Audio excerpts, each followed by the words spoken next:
Hello, everyone, and welcome. My name is Apostate, joined by Secular Spirit.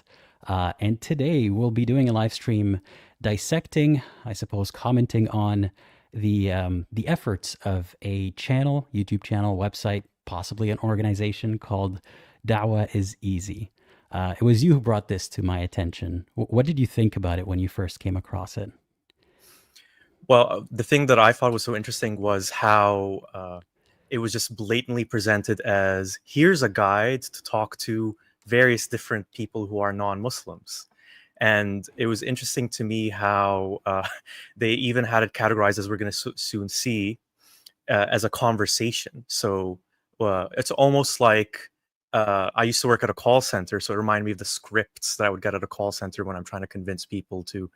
Well, my job was to sell people lottery tickets, $200 lottery tickets. It was not an easy sell, but perhaps an easier sell than Islam. Well, do you feel bad about trying to sell people on lottery tickets?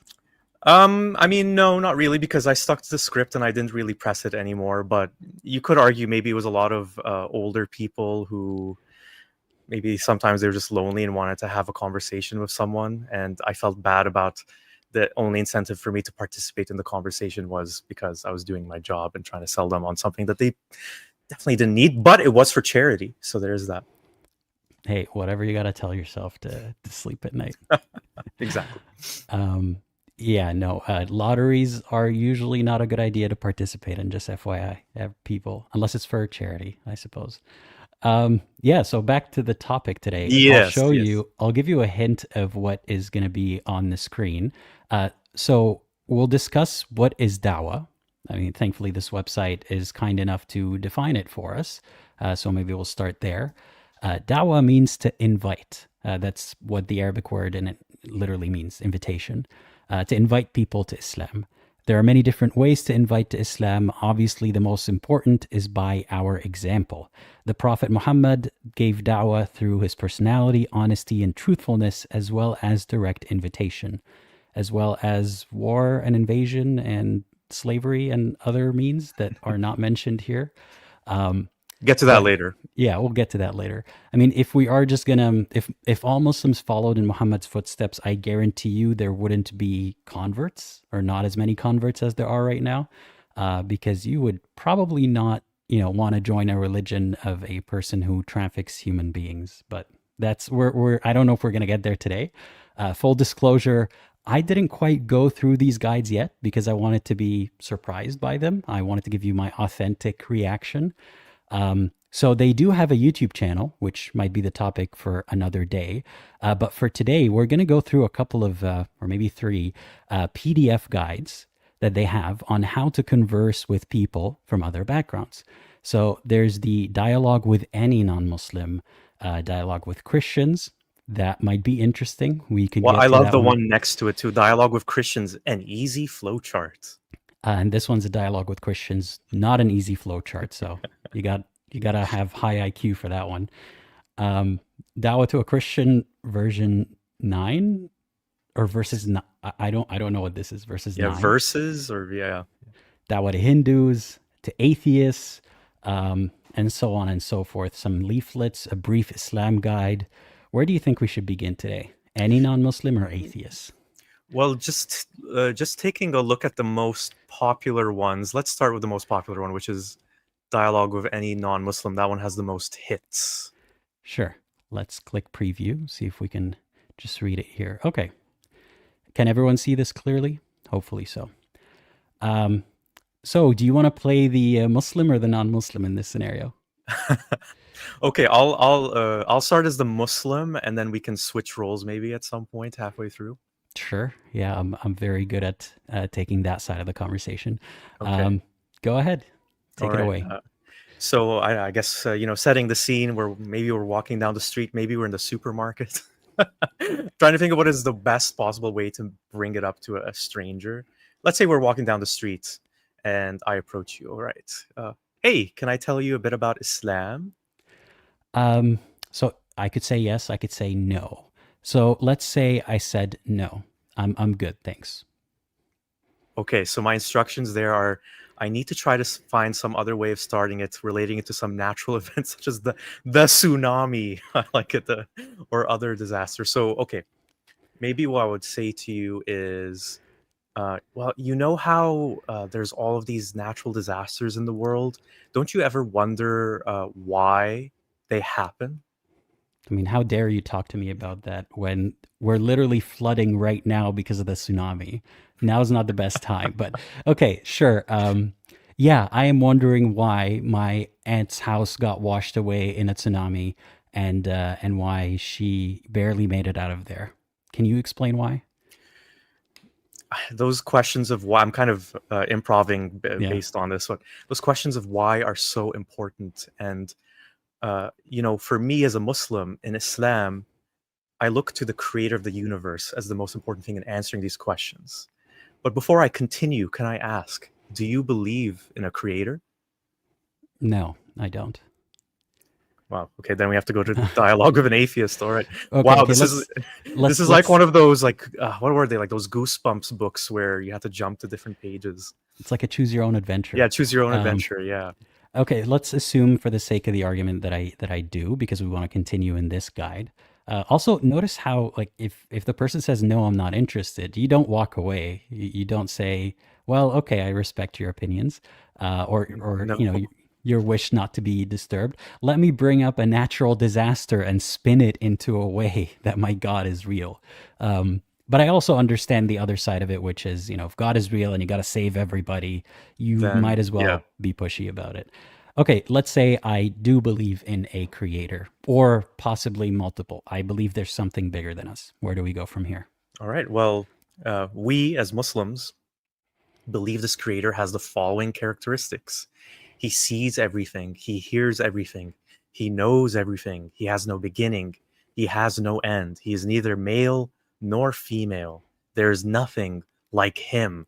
He is absolute perfection. Nothing happens except that he knows it. A leaf doesn't fall from a tree anywhere in the universe. I feel like I would have already lost you at this point, by the way, Yeah, yeah. I'm but already you would looking have at my walked away. watch. I'm looking around. Yeah. I'm like, hey, do I recognize First, anybody? Can I get out of this conversation? yeah, first critique, make it a bit shorter in the beginning. But anyway, a leaf doesn't fall from a tree anywhere in the universe except that he knows it. He is perfect in his beauty, his love, his majesty. Do you agree with these? Sorry, I forgot to ask your name actually. Okay. Oh. Second edit, maybe ask for the person's name earlier on. Yeah, I what love is how your name? they kept it here, right? Because if you watch that guy's videos, or I haven't watched a lot of his videos, but typically those street Dawah men, they're usually in that style of conversation that's like, fast talking, kind of trying to trap you into saying yes or no answers, not really actually caring about you or listening to you. It's about the process. It's about the Yes, script. yeah. It's just the script. And Sohail said he's neither male or female is funny because then it describes him as a he. I think immediately after. Yeah. And it would be offensive to call God a she, right? Even Oh yeah, though, some people could think of God or nature as a she because women are the source of life in many ways because they give birth. Because you can't have I guess you could have a virgin birth, but you still need to have a woman, not a man, if you believe in that. Oh, Okay. Kobarto had something to say actually. The trick behind asking for the name later is that the one being talked to can't reply with yes or no. So maybe it, incites some active participation. You know what? Good sales trick, perhaps. That is insightful because look at the script here. Say my name is John, okay? Or say my name is Aladdin, and you respond with, "Okay, John." I'm like, "No, my name is Aladdin." Yeah. Okay, because you're just sticking to the script. My name is Aladdin. What do you say? Oh, it sounds like you come from a Muslim background. Sorry, no, my name is John. Let me go back to John. Okay, Uh, my name is John. John, well, it doesn't say anything here, but I would probably say, "Oh, nice to meet you, John. My name is, insert No, no, no, here." no, no. Follow the script. We're Ah, here to okay. follow the script as a guide. All right. Don't Okay. Yeah. improvise. Time, You might time be is better than money. him. Yeah. Time is So money. follow Okay, the script. John, Yeah. do you think that he made us for a reason? I'm conflicted because I want to play along, but also I can't help but notice how he jumped from asking me Do you agree with these? And not letting me answer to, do you think he made us for a reason? Already assuming that there's a he who made us. So now the Hmm. question isn't whether I agree with all these attributes and all these descriptions, but whether or not I think there's a reason for creation. Not even whether or not there is a process of creation. Okay, so if I say yes, you follow these arguments. No, then we continue. So Okay. let's say I say, I wouldn't say yes, but let's say I said yes. Follow the argument below. Okay. All right. What do you think that is? And The reason? invariably, they don't know. Yeah. Um, I think God created us because um, he was bored and had nothing in his equal. So he sort of diffused his consciousness into all of us to sort of experience the universe through our experiences vicariously. Does the script allow for that? Well, that's very interesting, John. Let me tell you more about what Muslims think about this. Scroll scroll down, please. But you're not engaging with me. Okay. Let's say, for the sake of this very simplistic, predatory script, if I say no, I don't, I can't know what that reason is. I'm just assuming there's a creator, but we can't really know what that creator thinks or wants. Hmm. Okay. So, for example, if you made something, John, and someone asked you, why did you make it? You'd have to have a reason, wouldn't you? Well, the same Um, way we believe our creator has made us for a reason. Do you know what that reason is? To oh, tell us the reason. Wait, no, I'm still talking here, John. To tell us the reason our creator chose certain human beings to give us the message. Some of these people were Abraham, okay. I gotta PBUH. stop you there. I Wait, gotta I stop. have way more PBUHs to get through. No. I'm already leaving. Like, this is not gonna work. Um, so to answer your question, have you, like, would you create a thing without a reason? Yeah, I scribble all the time. Like when I'm bored sometimes or I'm listening, I'm scribbling on a paper. It doesn't even have to be necessarily artistic in any way. And to me, that scribbling, it doesn't mean anything in and of itself except that it helps me focus on what I'm actually supposed to be interested in. There So you go. There is the reason then. You're expressing your creativity. You're keeping yourself occupied with your boredom. There's always a reason, John. So what if we're like the sawdust off of God's carpentry shop? What if we're the discarded scribbles that he just made on the side while he was actually focusing on something else? John, you don't know that. I'm going to tell you about all the prophets that actually told us why. Can I do the PBUHs now, please?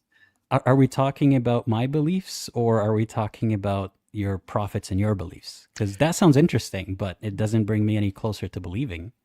Well, again, I'm getting off script here. I'm going to tell you what we believe, and you're going to go soon see why it's Okay. something you should believe too.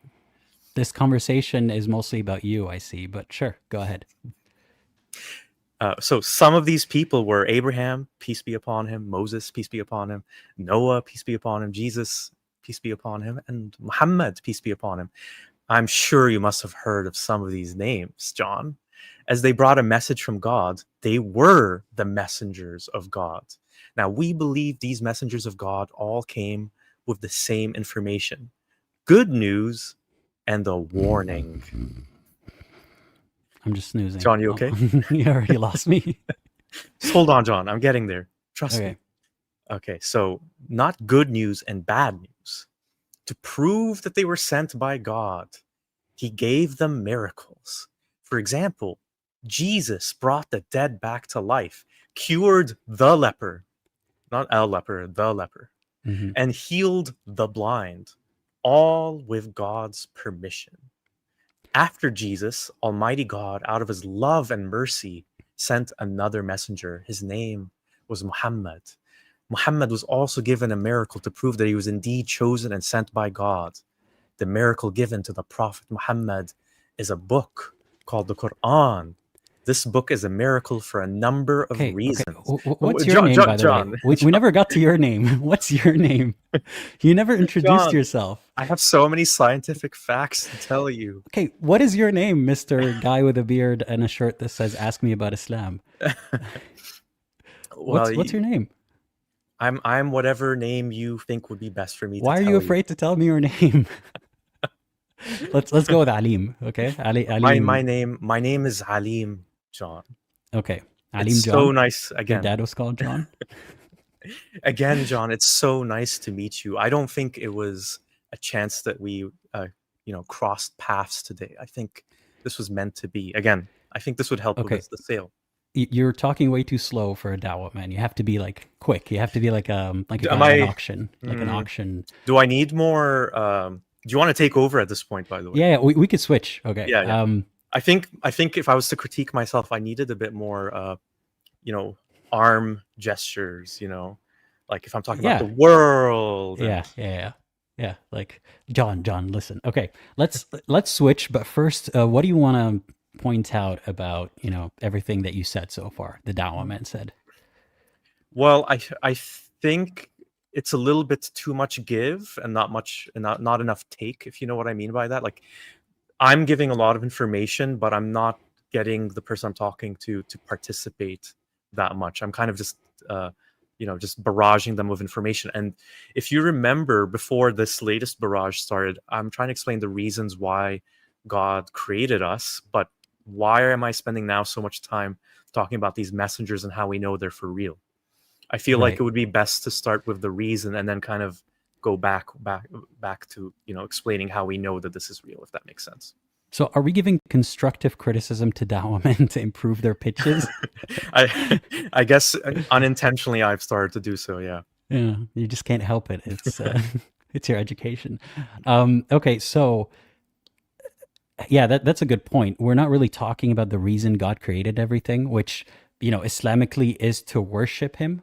وَمَا خَلَقْنَا الْإِنسَ وَالْجِنَّ إِلَّا لِيَعْبُدُونَ. We have not created humanity and jinn except to worship. Now, people can twist it in so many ways and say, well, it's because it's a mercy for you to go to heaven eventually when you do follow through. And, well, you could ask, well, what about hell? I didn't, consent to go to hell if I fail this test. And they say, well, you consented before you were created, and then God wiped your memory. Sure, whatever. We're getting sidetracked here. It's very hard to stick on script because it's so rigid and silly. Yeah, the script's a bit too limited. It's like I would really struggle to not derail this so much. Like it's hard to stay on track. But let's say, okay, I am the Dawah You're man now right now. Yeah. you're now Alim, And you are and John. I'm John. Okay, Okay. I'm John. Okay, John. So all these messengers, right? All these miracles. Some of the reasons. Okay, wait.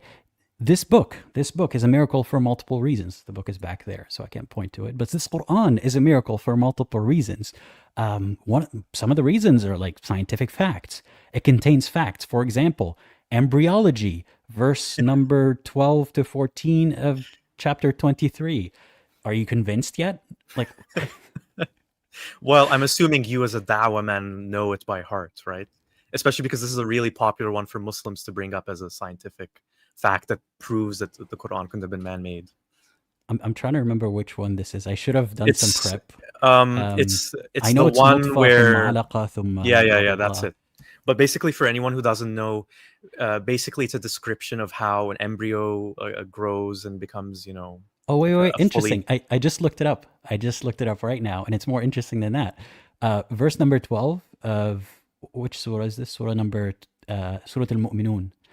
It says, وَلَقَدْ خَلَقْنَا الْإِنسَانَ مِنْ سُلَالَةٍ مِنْ طِينٍ. Verily, we created man from a product of wet earth. I'm sorry, what? This is the miracle that we're starting with? That we're all made from mud? Is that actually true, that we're made from mud? Kind of kneecapping myself here.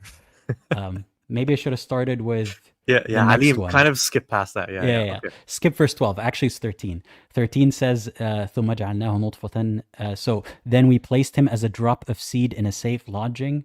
I guess that's the miracle pod that they're pointing to. That, right, the sperm looks like a drop of seed. So, that's a description right there. ثُمَّ خَلَقْنَا النُّطْفَةَ عَلَقَةً فخلقنا العلقة مضغة, and so on. There's describing a clot and then into a little lump, and then فكسونا العظام لحما. So we clothe the bones with flesh. So I think we're getting sidetracked here, but to describe to people what this miracle supposedly is, how could someone before MRIs know that there are stages to fetus development, right, that are not really accurately described at all? They're saying tiny thing, bigger thing, bigger thing. Okay, like that's not a miracle to think that obviously the woman didn't have a baby inside her and then it started growing. Like that's they think of people before science, before this modern age, as drooling idiots, essentially. Like, how could they have known anything? So God must have told them that. And then supposedly this describes the stages of embryology correctly, but that's false. It's not that there's bones that are created and then flesh that is coated. It says literally here, it says, فخلقنا المضغة عظما فكسونا العظام لحما. So then we covered the bones with flesh. That's not how the stages go. But somehow I'm supposed to be using this as a miracle to convince you that before MRIs, God knew that and he told people in that book. Well, to me, it's interesting that why is that the first thing that you mention? You know, Alim. Like, Yeah. why do you think that's the thing that's going to convince me the most? Okay, so back to Dawah mode. The reason I mentioned it is because I'm trying to convince you that this book that I'm holding in my hand, the Quran, is a miracle. Because I have no way to really prove to you that Islam is true. Well, simultaneously, you know, Islam is about faith, but also it's about evidence. But here I'm relying on evidence somehow. And the evidence is that this book contains things that people wouldn't have known back then. So is that convincing to you? I'm listening. Keep going. Okay. So so that's a scientific fact that they couldn't have known back then somehow. The Big Bang, that's yet another verse that somehow they now say is the Big Bang, because the verse says something like yeah, and the It's actually there. Yeah. Let me actually read it in Arabic because I don't know if I trust their The translation. translation. They usually do this where they like change some words to make it seem like there was a meaning there that wasn't actually there before. Yeah. أولم يرى الذين كفروا أن السماوات والأرض كانتا رتقا. So it's saying that the heavens and the earth were once one piece, then we parted them. Big Bang, subhanAllah. Big Bang. How did they know that? But that's not actually what happened, that they were like all one piece and then we parted them. Like you'd have to really be stretching it to think of it as If that's I the was Big Bang. if me as John was like a skeptical, critical thinker, I would say it sounds like you're just using some bias and very generous interpretation to make these things fit the Big Bang theory or embryology. And keep in mind that it's also like there are descriptions of, for example, the sky being some kind of like solid object that is held up by pillars. That is not in any way true. That's a metaphor. That's a metaphor. Yeah, see, like how do we decide which one's a metaphor and which one's an actual description of what scientists eventually discovered? It's nothing. But anyway, I'm not doing a great job of being a Dawah man right now. Yeah. I gotta say, I'm unimpressed so far. The construction of mountains. Oh, about that. Okay, sidetrack for a second. I know that this document, I opened it once. This is a book that I own. Oh that my I God. owned since I was a teenager. I have that book too. Yes. No way. It's Islamic propaganda. And I had this book and another book. They're actually here on my bookshelf. I'll pull them up in a second. And in them, they talk about mountains. Let's say. No way. I think I got this book, like someone just on the street handed me a copy of this book like years and years and years ago. That might be how you came across it. There's there's something here about mountains. I'll pull it up later, but essentially this talking point that he has here, he doesn't really explain it in his dawah pitch. Mountains. The Quran talks about the construction of mountains, and therefore that's a scientific miracle. But what they're trying to say is that God made the mountains like pillars to prevent earthquakes. Construction of mountains. There's a verse that says, وَجَعَلْنَا الْجِبَالَ أَوْتَادًا. We made them like pillars. But that's not how mountains are created. Not quite, no. Not quite, not at all. No mention of tectonic plates whatsoever. Yeah, and it's not that they prevent earthquakes. sometimes they're formed by the same Yeah, or exactly. mechanisms that cause earthquakes. So I remember someone making this sort of analogy before, saying, well, like if that energy wasn't diffused into the ground becoming a mountain through these tectonic plates meeting and shifting and one being on top of the other or both of them raising, that energy would dissipate into an earthquake, and therefore the mountains prevent earthquakes. But that's such a like that's such a backwards way of looking at it, that, oh, okay, well, so God was right, mountains no, they don't prevent earthquakes. Earthquakes happen because of the same mechanisms that create mountains. And again, someone taking a wild shot at the dark and saying something about mountains and earthquakes, or just it doesn't even mention earthquakes in the Quran, it just says mountains and pillars. Like, that's a vague statement. It doesn't require some innate knowledge about the universe that no one could have figured out to say that God created the mountains as pillars. Well, they kind of look like they're stuck in place and they're not going anywhere, so that resembles a pillar in a way. Anyway, somehow I don't know what this bullet point is supposed to convince you of, but the Quran talks about the construction of mountains and pain receptors for burning in the skin. Wait, what? This is the first time I'm hearing this. Yeah, that's a new one to me. Is it saying that when your skin gets burned, that's because there's nerves that are sensitive to it? I'm not really sure what that one's I saying. have no clue what he's Well, I referencing can't here. tell you. I'm not a Muslim. I'm Why are sorry. you I asking got to me? talk to headquarters about this. They don't give us proper training these days anymore. Uh, I've never heard of this before. This claim that the Quran knew that there are like pain receptors. But okay, whatever this point is, I'm sorry, I'm doing a terrible job of being a Dawah man. What is miraculous about people knowing that you can feel pain because of something in your body? Like, did people not feel pain No. back then, or get in wars and get stabbed and and die in all sorts of painful ways? Yeah, I feel like that knowledge was accessible to people back then.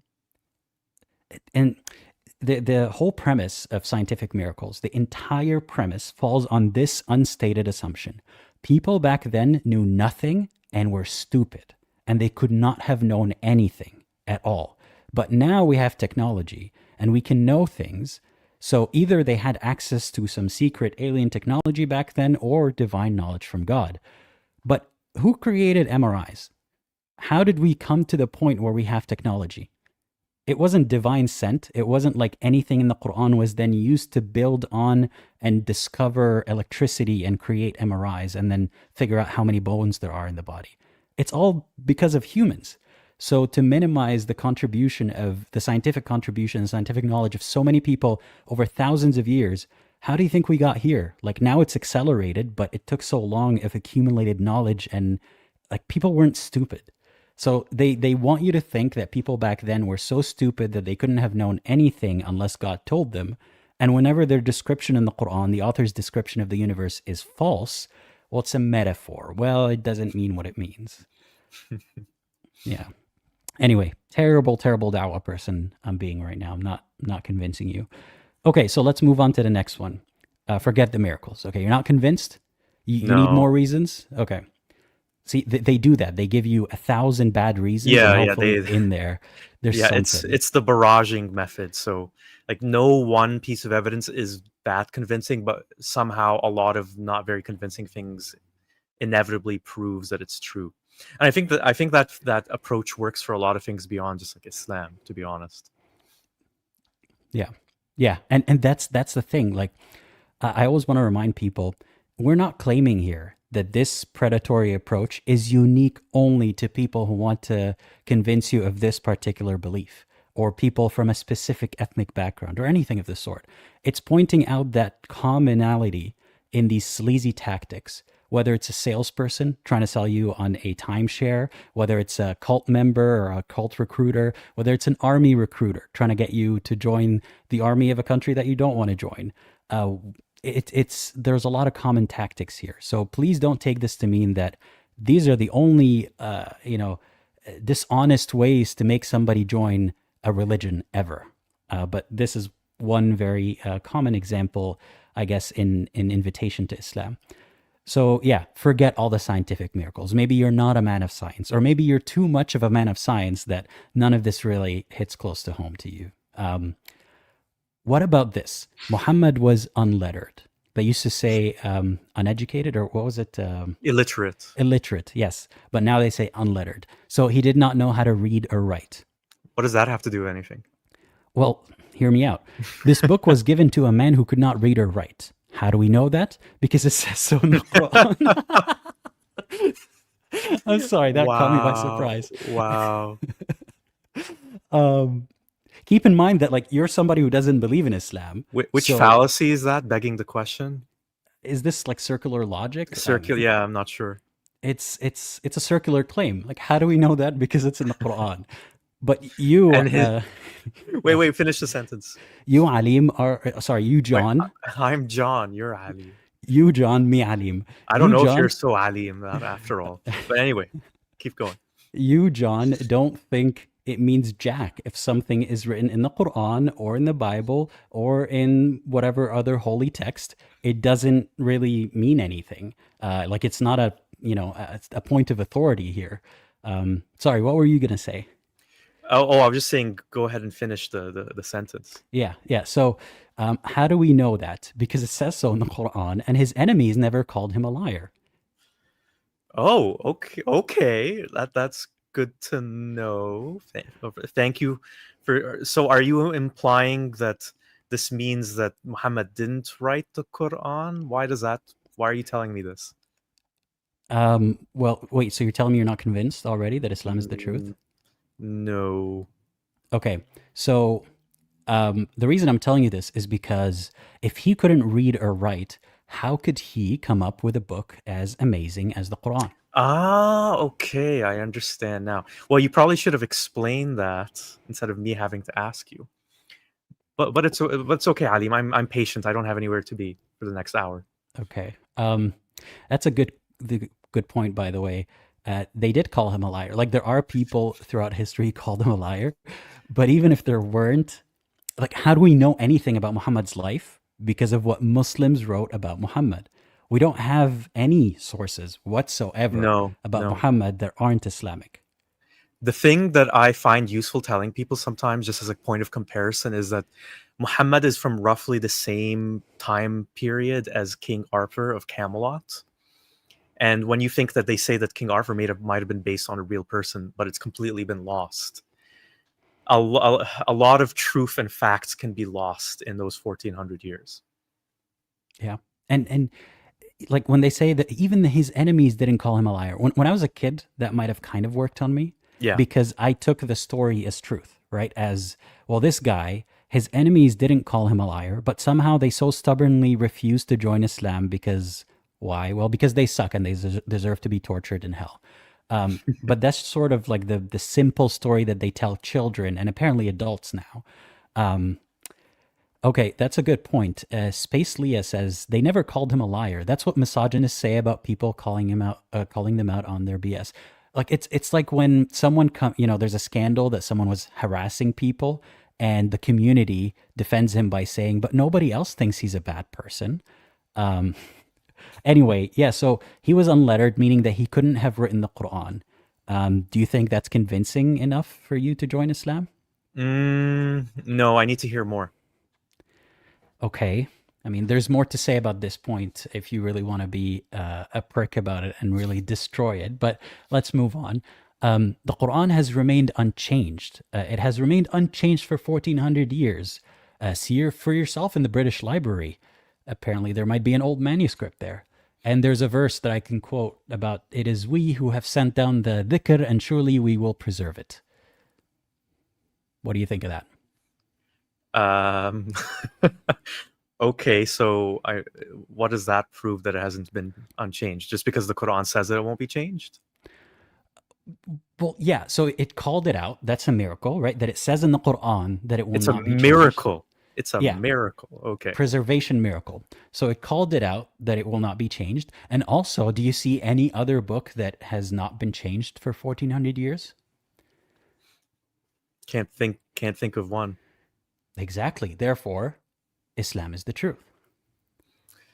Uh, but how does that prove that it's of divine But can you think origin? of any other book that has been preserved for 1400 years?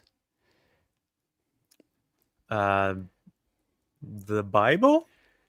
No, no, no. That has been translated and translated and changed. Can you think of any Uh, other book that has been preserved for 1400 years?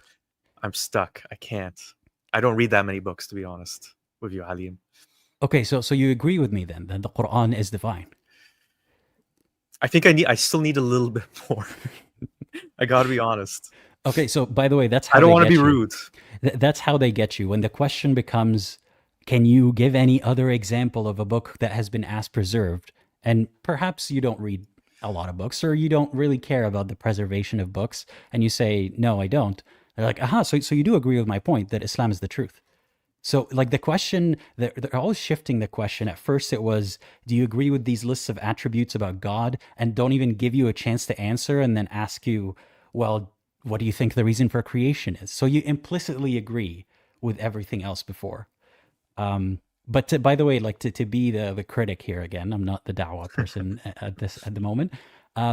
There are many different versions of the Quran. Muslims would then I change the was gonna say argument, that, yeah. yeah, to like, well, the differences aren't that big. Well, it's just a few words, a few letters. It's not that big of a deal. And there are documented the attempts to what was it to standardize the Quran. It was after Muhammad's death by a while. All the copies were burned except for the ones that the caliph thought, the Khalifa thought were the correct Yep, ones, and so that's on. historically documented. Yep. Yeah.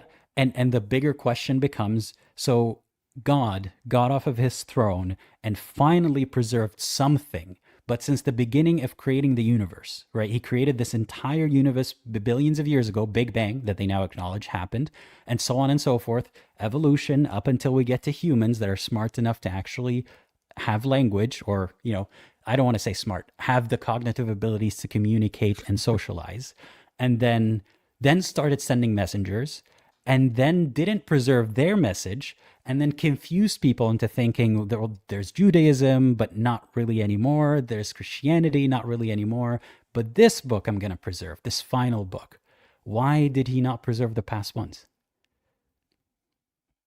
And yeah, okay, here's a good comment. I don't see how the book being preserved makes it the truth. Like the lie can also be preserved. That's a I'll, great point. I'll tell you what their point is when they say preservation. Their point is not just has there been another text that has been preserved for this long, because there have been other texts that have been preserved for this long and longer. Like if you go to, for example, ancient temples and monuments, the texts on the walls have been there for thousands of years. We're talking like 1400 years ago is Islam, 3000 years before that, or 2000 years before that. That's an insane amount of time for something to be preserved. So then the argument becomes, well, is there any other text that has been preserved and memorized by so many people and practiced? So they keep like changing the criteria of what proves a religion till it becomes specifically what they're looking for. Yeah, yeah.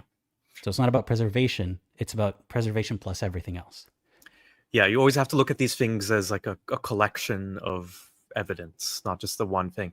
The thing I would say again as a skeptic is, and this is building on the commenter that just made that comment, was while it's impressive that, let's say, it has been preserved for 1400 years, that's impressive, but does that meet the threshold of being a miracle, or that everything in it is true? I would say no. I mean, if there's a verse that for 1400 years says you can beat your wife, it doesn't mean that God said it, just because people have been doing it for so long. So just because it's there or unchanged allegedly, despite, it actually being changed. Anyway, moving on. Okay, so you don't like that one. You are not going to convert to Islam because of the preservation. No, I'm unimpressed. How about this one? I've been keeping this one up my sleeve. You're not going to believe this. It is easy to memorize. It is so easy to memorize that millions of people have done so all over the world, even though it's about the size of a paperback book. And Allah even predicted this in a miraculous verse. We made it easy to remember. What do you think? Again, I would say the same thing as with my last one. It's impressive, but to meet the threshold of being a miracle that's divine, I don't know if it reaches that. Because if anything, it's actually more impressive what we can do as a society when we tell people you got to memorize this thing. It's super important from as early an age as possible. Yeah. I'm trying to be a Dawah person here again, but like, can you name any other book that has been memorized by as many people? As many people? No, maybe the Bible, but the Bible's way longer. And it's not memorized by as many people. Yeah. So do you agree that Islam is the truth? No, again, I think it's impressive, but maybe it's just more like a testament to how faithful people are more than their faith being true But you necessarily. can't provide an example of any other book that has been memorized as many times as the Quran. Well, that's super cool and nice and everything for you. I'm really happy for you, Alim, but that doesn't necessarily mean that it's actually from God. So what they do there again is like create a criteria that is unique to their religion, or they think is unique to their religion. And even if that is, disproven, you find another religion with a similar criteria, they add another one. Yeah, So, a book that has been memorized for so long, well, other people memorize books, but not as many people. So there's the criteria of numbers too. So was it then that the Quran was not true back when there weren't that many people memorizing it? Like there was a point where the Torah was probably more memorized than the Quran, right? When the Quran was still new before all the conquests and everything. Does that mean that the Quran was not true back then, up until that threshold where there are more Muslims than other followers? The arguments are annoying. I saw that one too. I was about to highlight it. You're not wrong. And also, what's so interesting is the same arguments. Like, I mean, you've heard all of these before, haven't you? yeah. Yeah, same. And Raysam says, I was forced to memorize it, and it was such a big waste of my childhood, especially since it's my native tongue. It's not my native tongue, and I wasn't taught interpretation.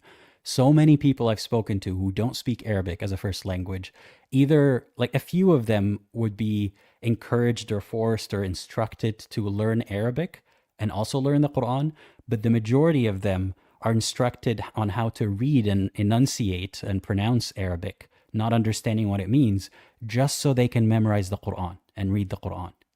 So even that, like, I understand that their parents or their instructors' point of view is that it might be hard to learn an entire language that we don't even speak, but at least reading it in its native language is how God intended, and that's how you get the most points.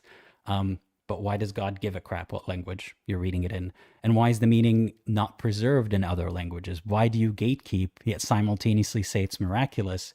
Because no one can validate the miraculousness except you, like except the people who speak that language. And when people dissent and say, well, I don't see what's miraculous about it, and I speak Arabic, they say, well, you don't speak the exact kind of Arabic that I like. Even if you do, they'll say, well, you're just a hater. Like that's what it boils down to. And there's always going to be something. Yeah. And to echo this sentiment, I memorized a big chunk of the Quran. I won't say all of it, a big portion of it, at least half of it. And then I continued and I was forgetting the first part. And it was not easy. And it was not by choice. And it was not fun. Maybe some people enjoy it more than I do. But I don't think that would qualify as a miracle or some kind of impressive thing either. Yeah, if you force kids to learn something, they will learn it. That's not a miracle. That's a testament to how much Muslims force their children to learn Quran. Or maybe sometimes the kids are enthusiastic too. I'm not saying that that doesn't happen. But I'll tell you how often it happens that kids are beaten when they don't memorize the Quran properly.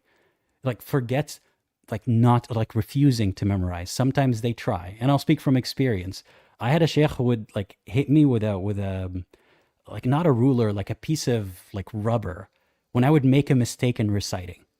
So it's not me saying, screw your religion, screw this Quran, why am I even doing this? No, it's just I attempted to memorize and I made a mistake in recitation. Now tell me that shit was easy. Like if Alim was here in front of me right now, Alim the Dawah man, I would tell him to fuck off. Like seriously, I would love to cosplay, like pretend to be a John just for one of these guys to approach me. And just so I can demonstrate to them like how they're just regurgitating stuff. Yeah. Anyway. So yeah, that didn't convince you that the book is easy to memorize. No. I need more. Give me more. Okay. How about this? The book does not contain one single contradiction, even though it was revealed over a period of 23 years. And then there's a verse that I can Whoa. spit out. Yeah. What do you think of that? I mean, is that really true? Yes. Really? Yes, because So, I'm telling you it's true. Can you but verify that in this conversation? but I mean, I'm sure that there's other books that don't have a single contradiction. Does that mean that they're divine? Well, do these books claim to be divine? I guess not. No. Okay, well there you go. This is the only book that claims to be divine and has no contradictions. Well, I mean, I guess I can't just accept that on your authority, but I guess maybe I could look into the Quran and see if I can find any contradictions. Okay. Say you find something and you point it out to me. Like what am I supposed to say to that? Well, you could say a whole bunch of things probably. I'm just thinking from a Muslim's perspective here for a second. You know, me being John, uh, maybe you could say that, oh, you're just interpreting it incorrectly, or oh, well, that was actually meant for a specific time period, so that's why it seems like a contradiction, but it actually holds because it's for two different time periods, so on and so forth. But there are no contradictions in it. And nothing you can say would convince me otherwise. Because if you convince me, or if I admit that there is a contradiction, I would be contradicting Allah. Which is impossible.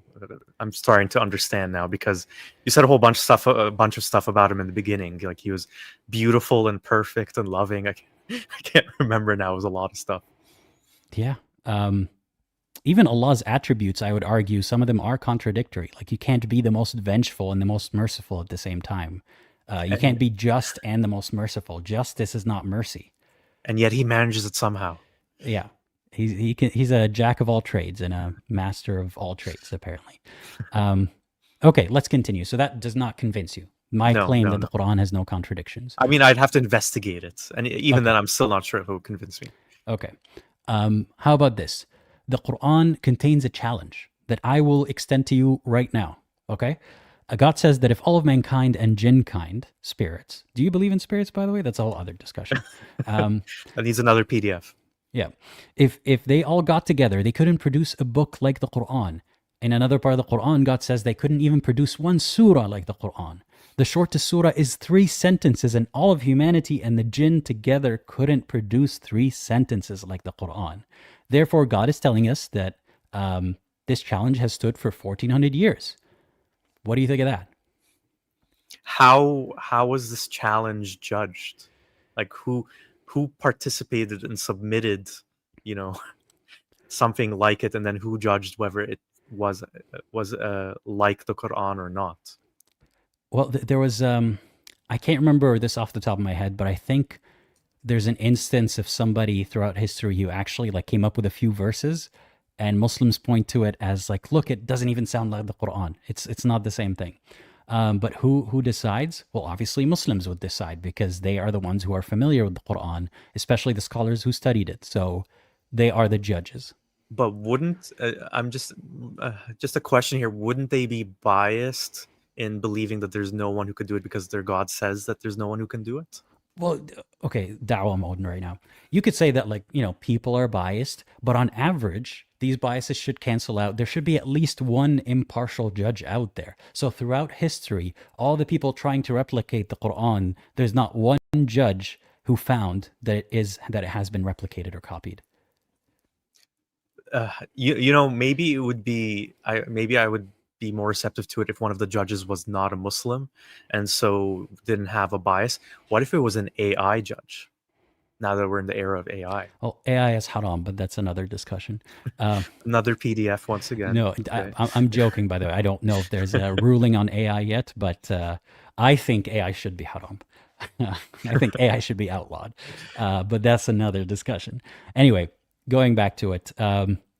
So, no, how can a non-Muslim be on the panel of judges if someone believes that the Quran is holy, if someone thinks it is perfect, then they have to be Muslim.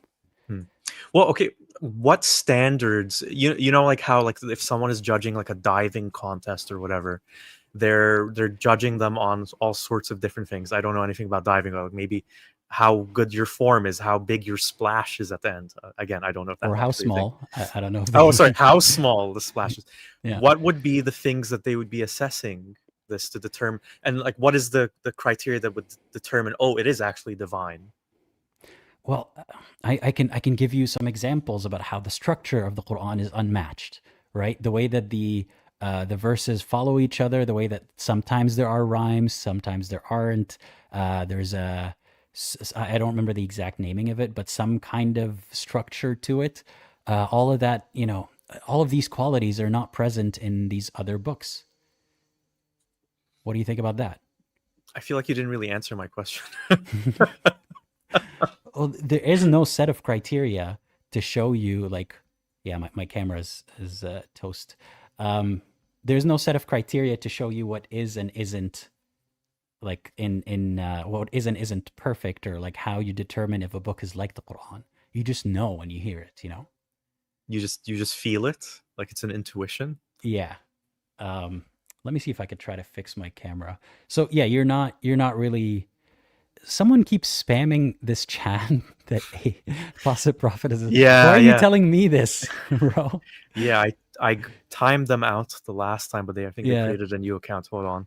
they keep coming back with bots. Like, are they able to understand that this is not Apostate Prophet's channel? Yeah, wrong channel, Like, everyone. I have very public beef with that guy. I don't agree with him on most things. Like, you're preaching to the choir.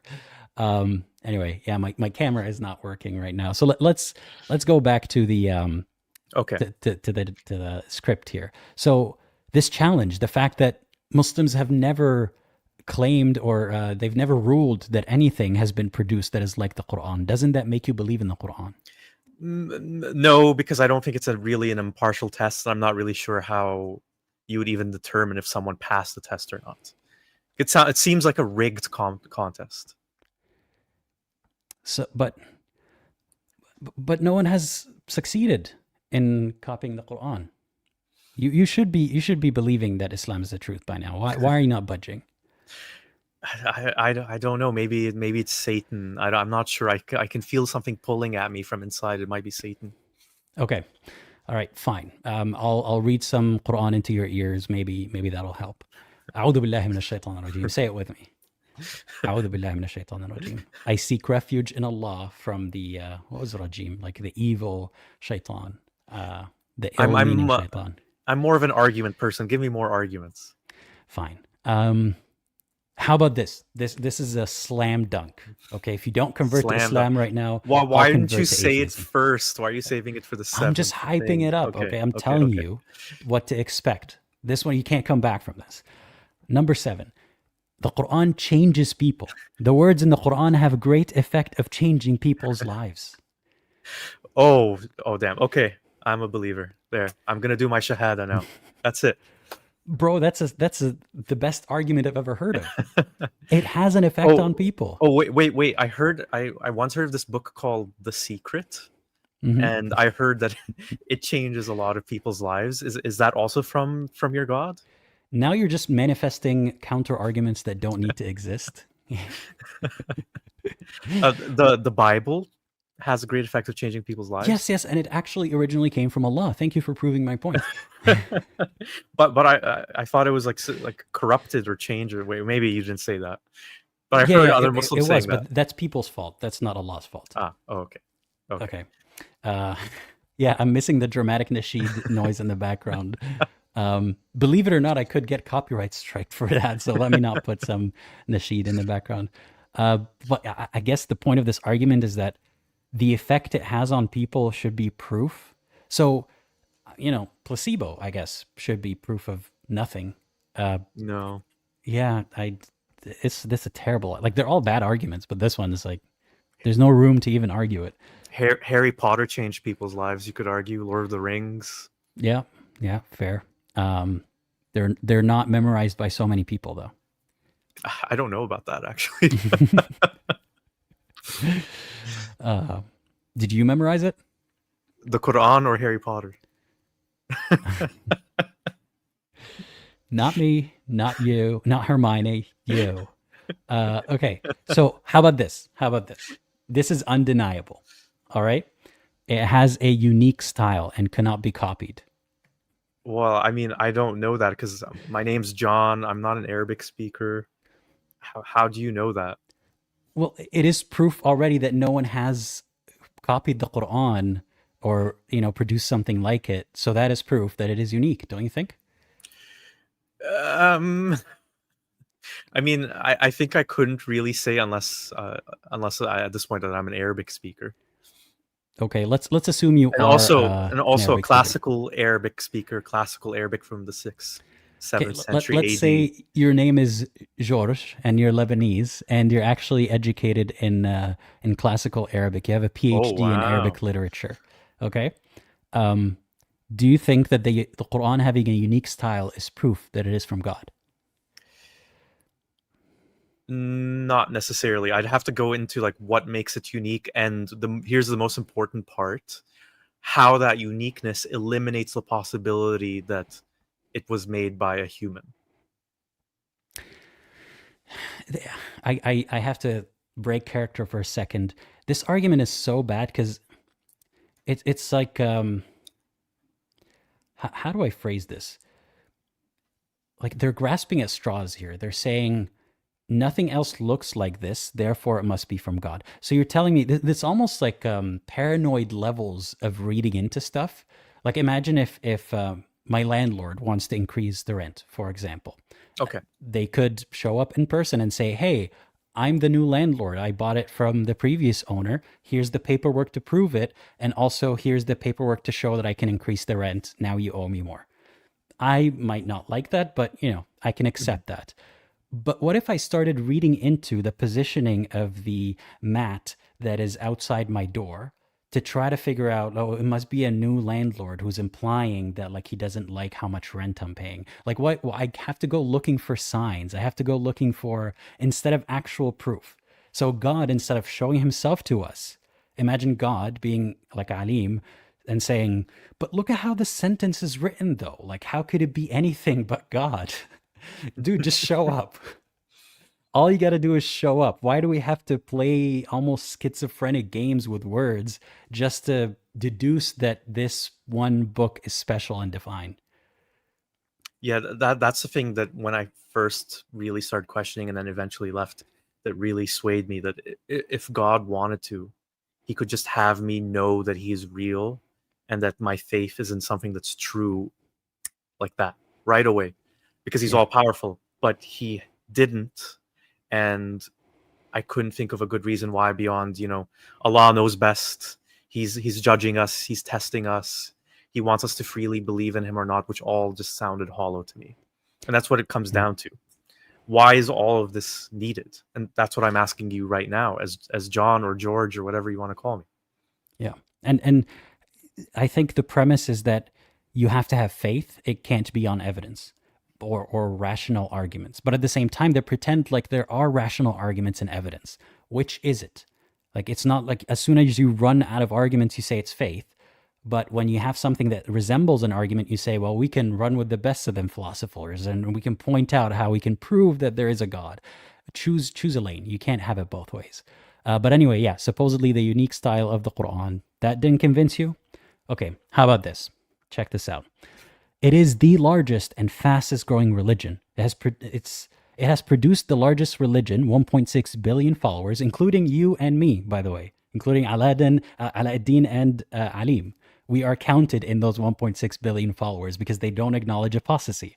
And it has produced the fastest growing religion.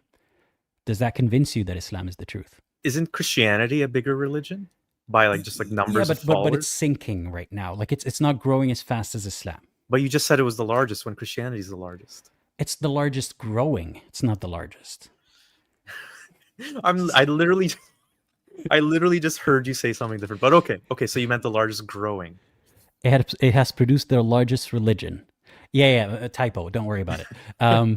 But also a large. I mean, they could argue, well, the Catholicism and these are all sects, and they're not actually like the same Christianity, so you can't count them all as the same. Okay. Whatever. All right, Actually, sure, there are sure. more Christians than there are Muslims, but Christianity is For growing. now, for Yeah, now. for Okay, now. I hear what you're Yeah, saying. exactly. Does that convince you? I've heard of this fallacy called appeal to popularity, I think, where just because something is popular or believed by most people doesn't automatically mean that it's true. What do you think of that, Alim? Um, I think that, look, let me spin this. Um, if Wait, you're God, telling me you're spinning it? yeah, I'm not very good Okay. at this. Like I said, this Okay. is my first rodeo. Um, God is real, right? And God is capable.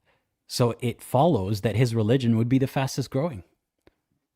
Otherwise, God has failed at sending his message. I mean, there's still billions of people who don't believe, so I don't know. Well, that's their You tell fault me. and people's fault. That's not God's fault. He has proven himself by the fact that Islam is the fastest growing religion. But I mean, like, just because there's like things that a lot of people believe in doesn't mean that that they should be believed or that they're true. But aside from that, the Quran and the unique style and the fact that it changes people and it's the fastest religion, all of these together make one super I, argument. I know, like, you've bombarded me with so many things. I can't even keep track of why they weren't very convincing or not. So I don't know. I just feel confused right now. I feel confused, Ali. And I don't know what to think at this point. And also, this brings into question, okay, say we go back 1,000 years. Um, Maybe Christianity was then also still the fastest growing and the most popular religion. Yeah. Would it have been true then? And Islam wasn't true because it wasn't the fastest growing religion at that point in time? Ooh. I should have said that. Yeah. If he wanted to, he would. If God wanted to prove himself, he would. Um, there's just so much. Again, like it's what's it called, the Texas sharpshooter fallacy. Like they see a bullet that landed somewhere, and they draw lines around it, and they say that is proof. So that's proof that we hit the spot exactly. Yeah. So yeah, they look for what is unique in Islam right now. Fastest growing. That is criteria, but that's not criteria for anything being true or not. People adopted capitalism at a faster growing pace. Most people are capitalists whether they like it or not, or participate in a capitalist society. Does that mean that capitalism is true or the best way to live? We can argue about We that. can argue about that, definitely. It's But it definitely not doesn't, a given. yeah, it doesn't mean that just because it is popular. Viruses, for example, if our immune systems can't handle it and it becomes a plague, and they continue to expand, does that mean that these viruses are somehow divinely powered or true, or that then we should do nothing about that expansion, or that there's some virtue in the amount of people getting sick? No, like something being infectious or sticky, or an idea being forced on people or being so good at dissipating doesn't mean that it is true. But again, that's not my role to say that. But yeah, just playing devil's advocate. Okay. Okay, so now I ask you, would you agree that the Quran is indeed a miracle?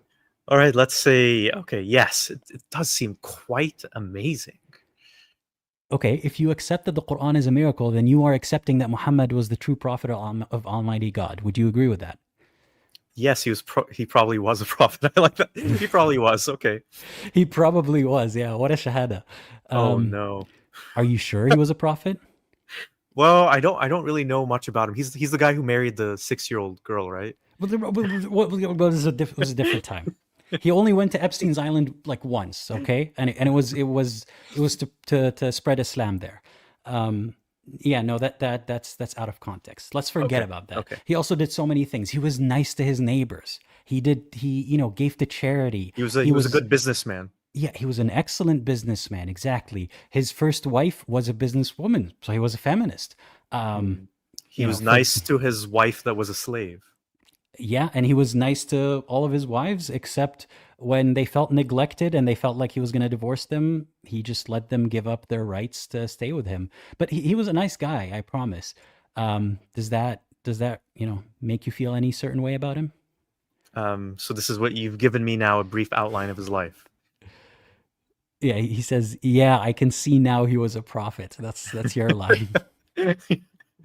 Okay, yes, I can see now that he had to be a prophet. He was illiterate after all. How could he have done all that stuff? True. By the way, yeah, on the illiterate point, most people at that time were illiterate. Even poets were illiterate. So I think part of the point is if he's illiterate, how could he read other religious texts or other poems or come up Yeah, with yeah. poetry, I've heard for that example? before. Yeah. Yeah. But again, that's making it seem like everyone was a drooling, Yeah. Yeah. you know, incapable of thinking or saying things just because they can't read a book, when oral tradition was more important than reading at the time. So, like him living 40 years, absorbing information from polytheists and Christians and Jews and all these travelers and so on, that's a good knowledge base of information. He doesn't have to be writing stuff down. And that also is reflected in how inaccurate a lot of the information that he relays is. It would be like a half truth, or like, similar to a legend that someone told him, but not exactly. So, anyway, um, so if you accept that he is a prophet, you should say it in a certain way. By doing so, it's guaranteed that you'll be going to heaven. Not What do true, you by the way. mean? That's not true, by the way. Saying the Shahada or like believing that Muhammad is the prophet, it is not a guarantee to go to heaven. But yeah, what do you mean? By acknowledging the oneness of God and accepting the Prophet Muhammad as the prophet of Almighty God, you are promised the good news of heaven. That's very Christian coded. I have always believed in one God. I mean, I did say that in the beginning. That's true. Please just repeat after me. I bear witness that there is nothing worthy of worship except Almighty God, and I bear witness that Muhammad is his servant and messenger. No. Then we proceed to give more evidence for examples you could talk about. Economic system, political... What the... Okay. Pardon me? Okay. Yeah. All right. I'm confused by that. I know exactly what this means. But let's pause for a second. Notice how predatory this is. So let's say you approach a partner, right? Or a woman that you want to make your partner, and you're like, hey, are you interested? Can I give you reasons why I'm a good partner? And she's like, I'm not so sure. And he's like, just hear me out. And by the end of it, she's like, yeah, I guess you seem like a good guy, but I'm not sure. And he's like, okay, just say it after me. Just repeat it. Just say yes. Please, I beg you, say yes. You have to close the sale. Always Yeah. be closing. ABC method. Yes, exactly. And he just keeps repeating, like, you're uncertain? No, you got to say it with certainty. Let me take you to the next level. And this is all within the span of a conversation where he ambushed somebody on the street. You did ambush me, yeah. Yeah, like first I started by telling you about how tsunamis suck and that's part of God's plan somehow. I'm still waiting for you to explain to me the reason why he created us. I feel like that got lost. Yeah, he never mentioned that. Well, that's not important, okay? What's important is that this is a miracle. This is amazing, and you need to say that Allah is the one God. But you said no. So let me No. give you an example of economic system. Islam is not just a religion. It is a way of life. It is an all-encompassing system. Ooh, So it's like a package deal.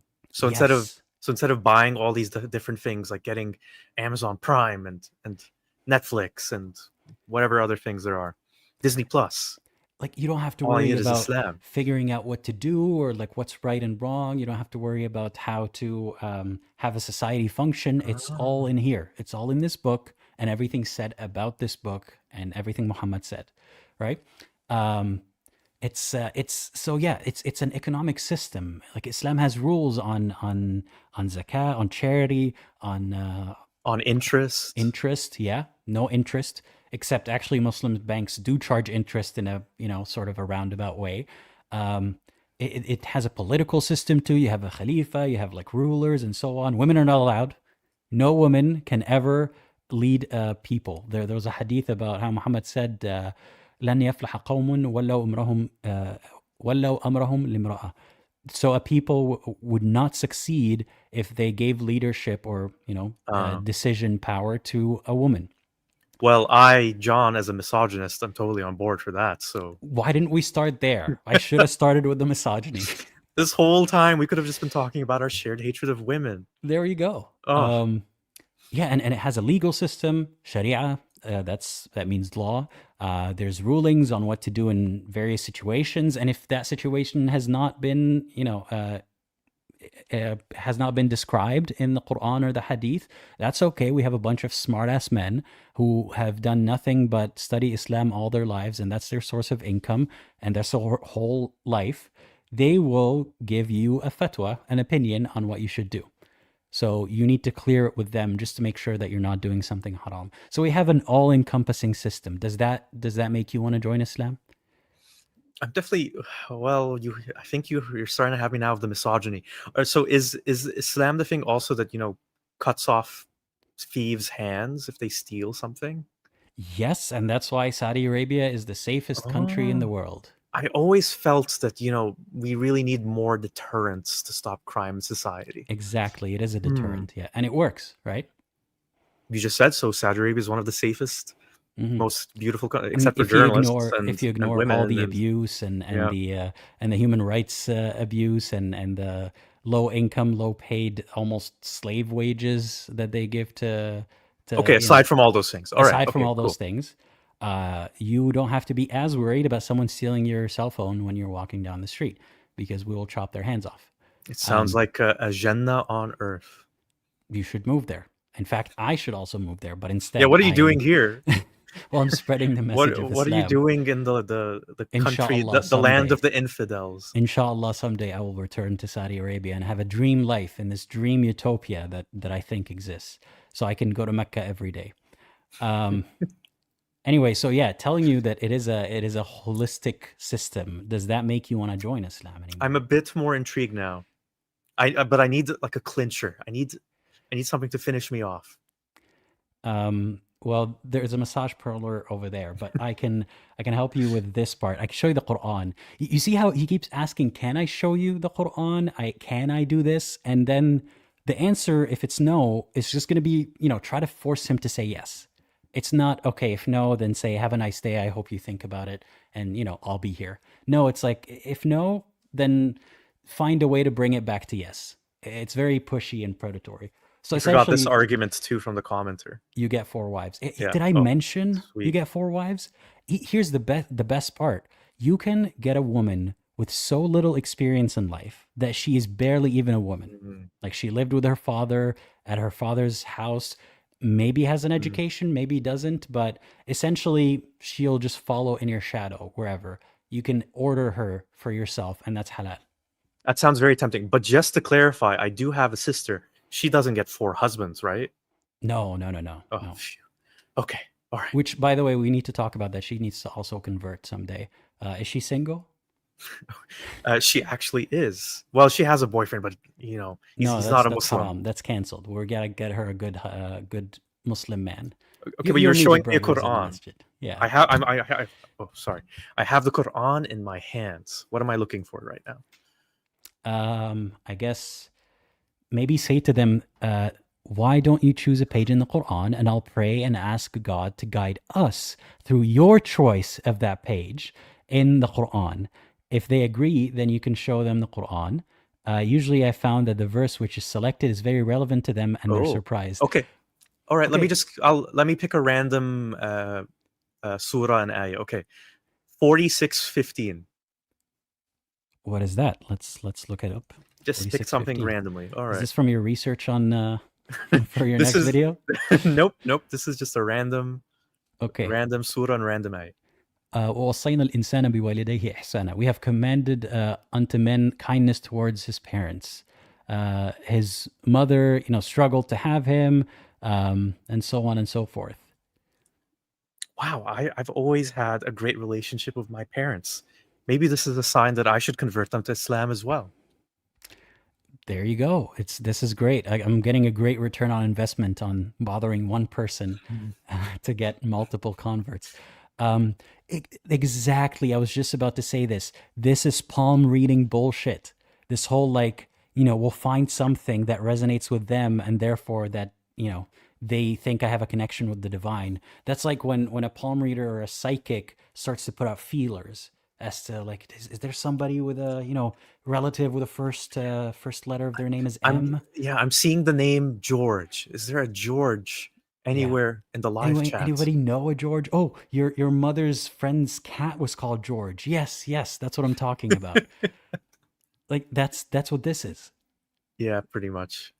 And I know there might be a Muslim who watches this and thinks, well, astaghfirullah, this is not how da'wah should be. Like you guys are being harsh because you are generalizing Islam based on this specific guy. But he's successful at what he does in a sense. Like I'm sure most of the people who say yes under pressure in these videos when he has a camera to their face and he's like jumping from one point to another, end up leaving because they never actually joined.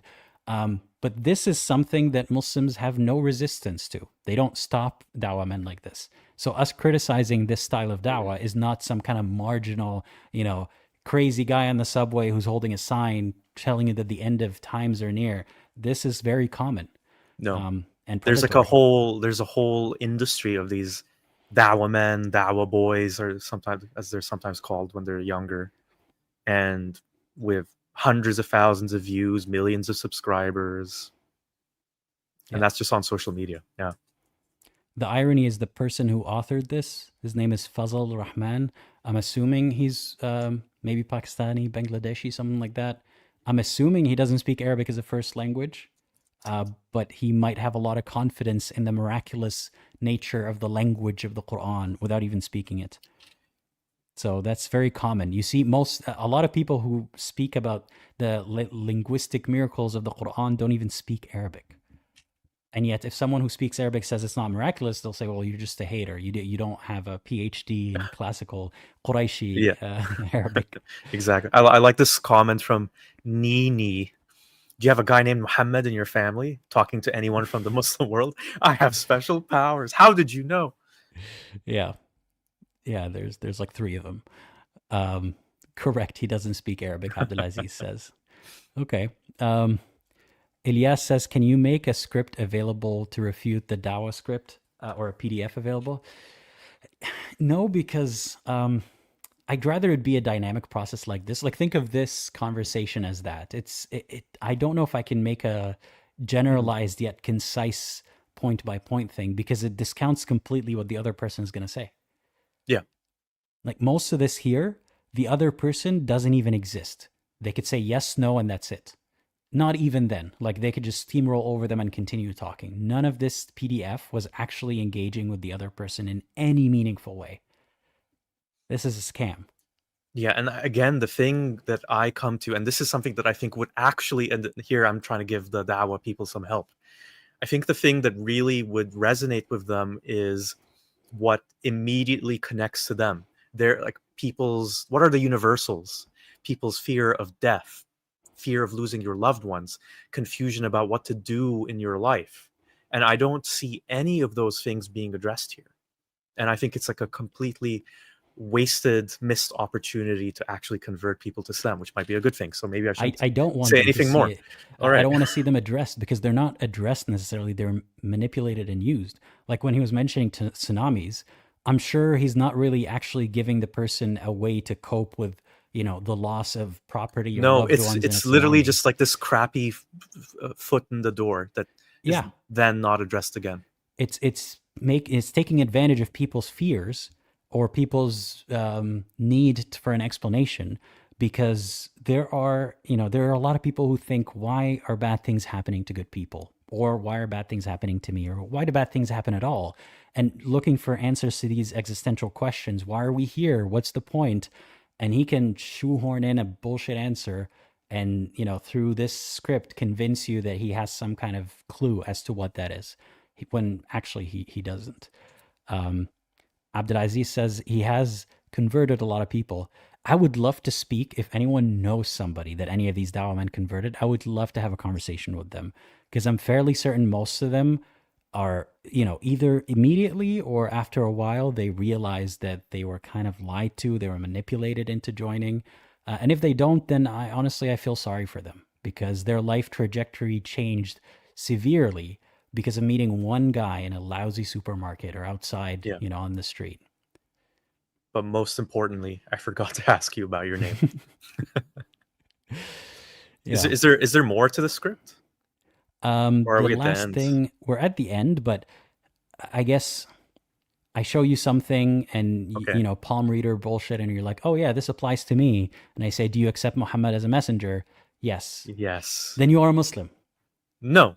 Can I show you the Quran? Okay. It's an infinite regress. We'll be stuck here forever. Yeah. Okay, so that's it. You just keep going in a loop till the person says yes. There is no exit. There is no like, okay, they say no, let them go. It's just keep going back to talking. Could talk about economic system, political. Yeah. Again, why is why are those the things that would appeal?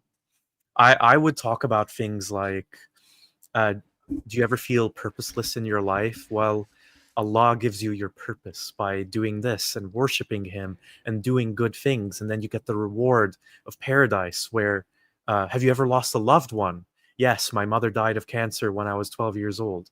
Well, your mother didn't die for no reason. It was all part of Allah's plan, and you will be reunited with her in paradise. I think these kinds of things are way Stop more giving them effective. tips, please. That you're helping them What being predatory. Don't do it's that. so interesting because it kind of I mean, a lot of us have seen these kinds of arguments before, and I can just mention anecdotally that I've been approached on the street not just by Muslims but also by Christians, and they often start with this. Here's did you know of this miracle in our holy book? How do you explain that?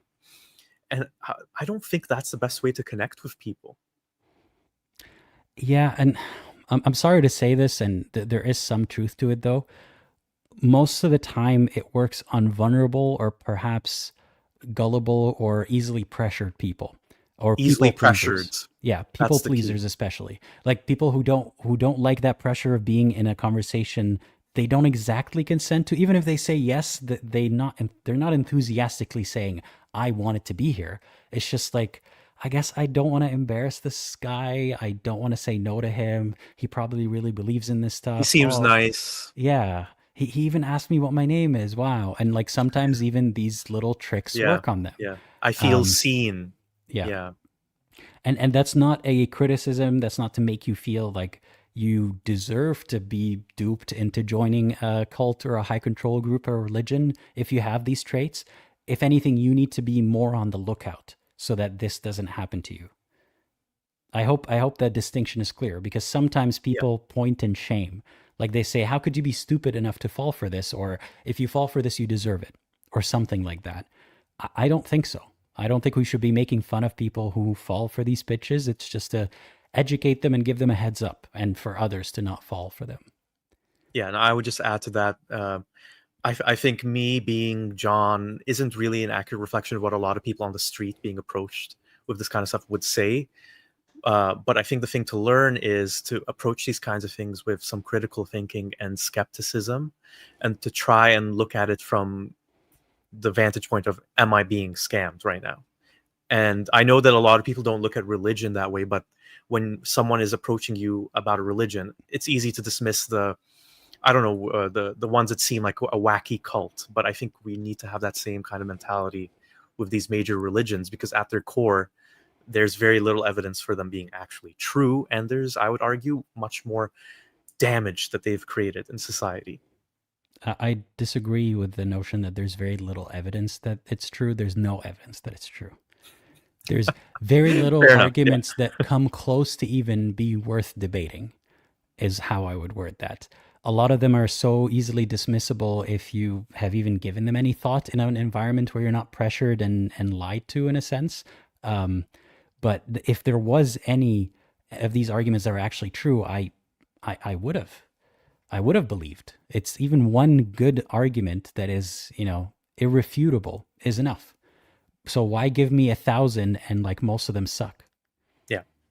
Kubarto makes an interesting point here. Thank you, by the way, Kubarto, for the great comments, the whole live stream. Maybe the scripts aren't meant to work in real life, but rather Dawah YouTube videos. And there's that one argument that maybe some of these people, and I think Ali Dawah was a really popular example of what I'm talking about here, where they're just doing it to create content Mhm. and then post videos and then give the people what they want. So their Muslim audience get to see Ali Dawah just owning, wrecking, destroying this Christian, this non-believer, this atheist, this Or even in a more kafir, positive whatever. spin, bringing them to Islam, saving their souls in a sense. It could go either way. It could be Yeah, that, it's win-win really, like because the what matters most is you're pushing out the content. yeah. And I can see that. And they could even justify to themselves as like the content is actually helping people. It's showing It, people that their it's faith spreading is, the message. yeah, it Yeah, is. And it's reassuring Muslims that, hey, even that John, that white guy who knew nothing about Islam can join Islam. So it must be true. I would say John knew surprising amount about Islam actually. If you rewatch the conversation, I was impressed by John. Yeah, well, this not the most He representative. was a misogynist though, so I do not condone Um, what his beliefs. Just to all his clarify. rhetoric, just No, the Islam stuff or the skeptic stuff. the skeptic stuff. Yeah. Yeah. We can take a quick look. I don't know if we have enough time to delve into Ooh, another document, but I have to leave in like 3 minutes, unfortunately. okay. Well, maybe I'll continue. If people want me to continue, I'll continue another one. While Alim is gone afterwards. Is there anything you want to promote or add before you leave? No, no. If you're watching me on Aladdin's channel and you aren't already a subscriber of my channel, I hope you can subscribe. And if you are watching on my channel, please do subscribe to Aladdin's channel. But watch his There, videos first yeah, before you watch all watch them. my yeah, watch all my videos first, starting from the really bad ones in the very beginning, and then all the way to the present. Yeah. Yeah, the ones recorded on a cell phone. Did you have those? No, no. Just I had wild COVID hair in the beginning days. Yeah, so if anyone wants to see me with wild long hair, please go ahead. Well, there you go. Thank you for joining us today, Alim.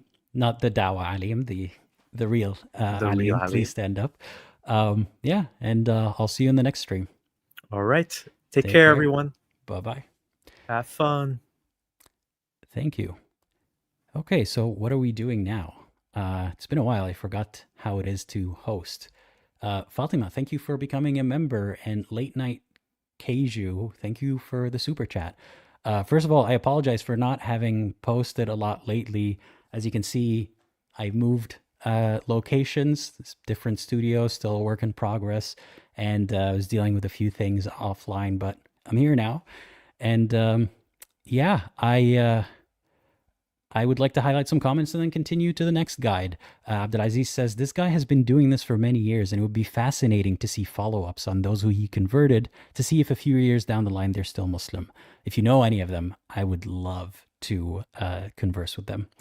Okay, now bringing it back to, where'd it go? There we go. I'll let you guys vote while I'm browsing here. Should I go through the one with the atheist, Dawah to an atheist, or dialogue with Christians? There's multiple of these. I also wanted to take a quick look right now as you're voting in the live chat at this Dawah guide. It's 44 pages, so I'm not going to go through it today. So it's a draft copy, by the way. They say sorry for the grammatical errors, so don't be critics about that part. There's a technique called the JMM technique. Wow, okay. Maybe I'll read this later. The key beliefs of Christianity. All right, so what have people voted for in the live chat? I'm seeing atheist. Okay, some Christian, but mostly atheist. Let's do that one then. Atheist dialogue. Inshallah, I will load. There we go. Dialogue with an atheist. Again, don't be too harsh on the grammatical errors. I don't think I usually am, so please let's focus on the content. Please note, dialogue with atheists is difficult. Yeah, I'll say. But they are rare outside of university. Conversation is not easy because they are usually well educated and often just being arrogant. Hold the phone. This is an admission. They are usually well educated. So you're telling me that you have better luck with the less educated people. Is that what I'm hearing here? They prefer less educated people? No. They're saying often are just being arrogant. So it's that less educated people are more humble, more educated people are more likely to be arrogant. There is some truth to, what was it, the Dunning-Kruger effect, that sometimes people, the more they learn, the more they think they know, and they think they're experts when they're not. But also some people, the more they learn, the more they realize there is more to learn, and they become more humble. So anyway, before even starting a dialogue with an atheist, the new Dawah man is trained to think of atheists as well-educated and arrogant, maybe almost rude. Right, it's rude for an atheist to push back on a Dawah man's rhetoric, but it's not rude to spew this nonsense and pressure them into saying yes when they're just out, during their day. Unfortunately, they seem to have some underlying bitterness or anger against people who believe in God. Jesus Christ, we haven't even started the document yet, and it's all accusations. Whatever their attitude, whatever their attitude is, we need to be humble, polite, and ignore their negative attitude. Okay? Well, I'm sorry, secular spirit. I have found a gold mine, and you are not around for it. You should have thought of that before having a life. Anyway, apologies if these dialogue sheets are too simple or too complicated. How can it be both? Please note that for most undergraduates and postgraduates, the information and language used here is really too simple. Perhaps for most people. Whether it is too simple or too complicated, please, could you adapt it to your own level of knowledge and understanding, as well as adapting it to your listener? I respect that. You need to meet people where they are. So, M is for Muslim. I don't want to do voices because I'm not trying to make fun of anybody, but I also want to differentiate who's saying what. So, Muslim says, do you have any beliefs? Do you believe in God or anything? Atheist says, no, I don't think there is a God. The atheist may then give lots of reasons why there can't be a God. Sometimes it's worth asking them why they believe there is no God. What we need to do is concentrate on giving evidence that there is a God. Excuse me, can I prove to you that there is a creator? At university, you should probably say, do you mind if I give you some evidence for a creator? And you could tell me what you think. So, that's impossible or looks surprised. Like they have this fictional version of an atheist in their mind who is like, this can't be. You have evidence? That is news to me. Wow, I have never heard that before. Oh my God. It's almost like the negative attitude that atheists have towards religious preachers is because we're tired of their nonsense and their inaccurate representations of us. But okay, there are really 4 proofs or 4 pieces of evidence for the existence of a creator. One would suffice, I promise you. One good piece would suffice. But they have 4 nonsense ones. The first piece of evidence for a creator is the law of cause and effect, or causality, the cosmological argument. Here we go. Can we agree that everything that exists must do so either because it always existed or it had a beginning? I'm assuming yes. So it always existed would mean it goes back infinitely forever, and that's just not possible. Wait, is it not possible for God to exist since always, forever?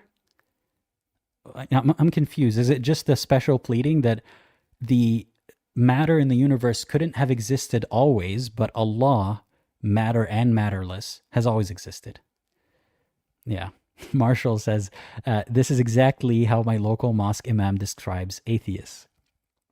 Okay, so if everything had a beginning, it must have either created itself or something caused it to come into being. This is causality. Again, the classic question is, what about God? Did God create itself or something caused it to come into being? By the way, I have said this clearly before, but I'll make it clear again. I am not an atheist who claims to know the beginning of the universe or existence, what that looked like or how that could have happened. Most people don't claim to know that, by the way. I'm an atheist in the sense that I think every description and every person saying they know exactly how that happened, there's no evidence of that at all. So I have no reason, no evidence, no reason, no inclination even. Inclination would mean pressure or societal fitting in, maybe, like feeling like I want to also belong to a people who believe in God. I don't believe that we can say anything about the existence of the beginning of the universe or the existence of God. That's what I'm saying.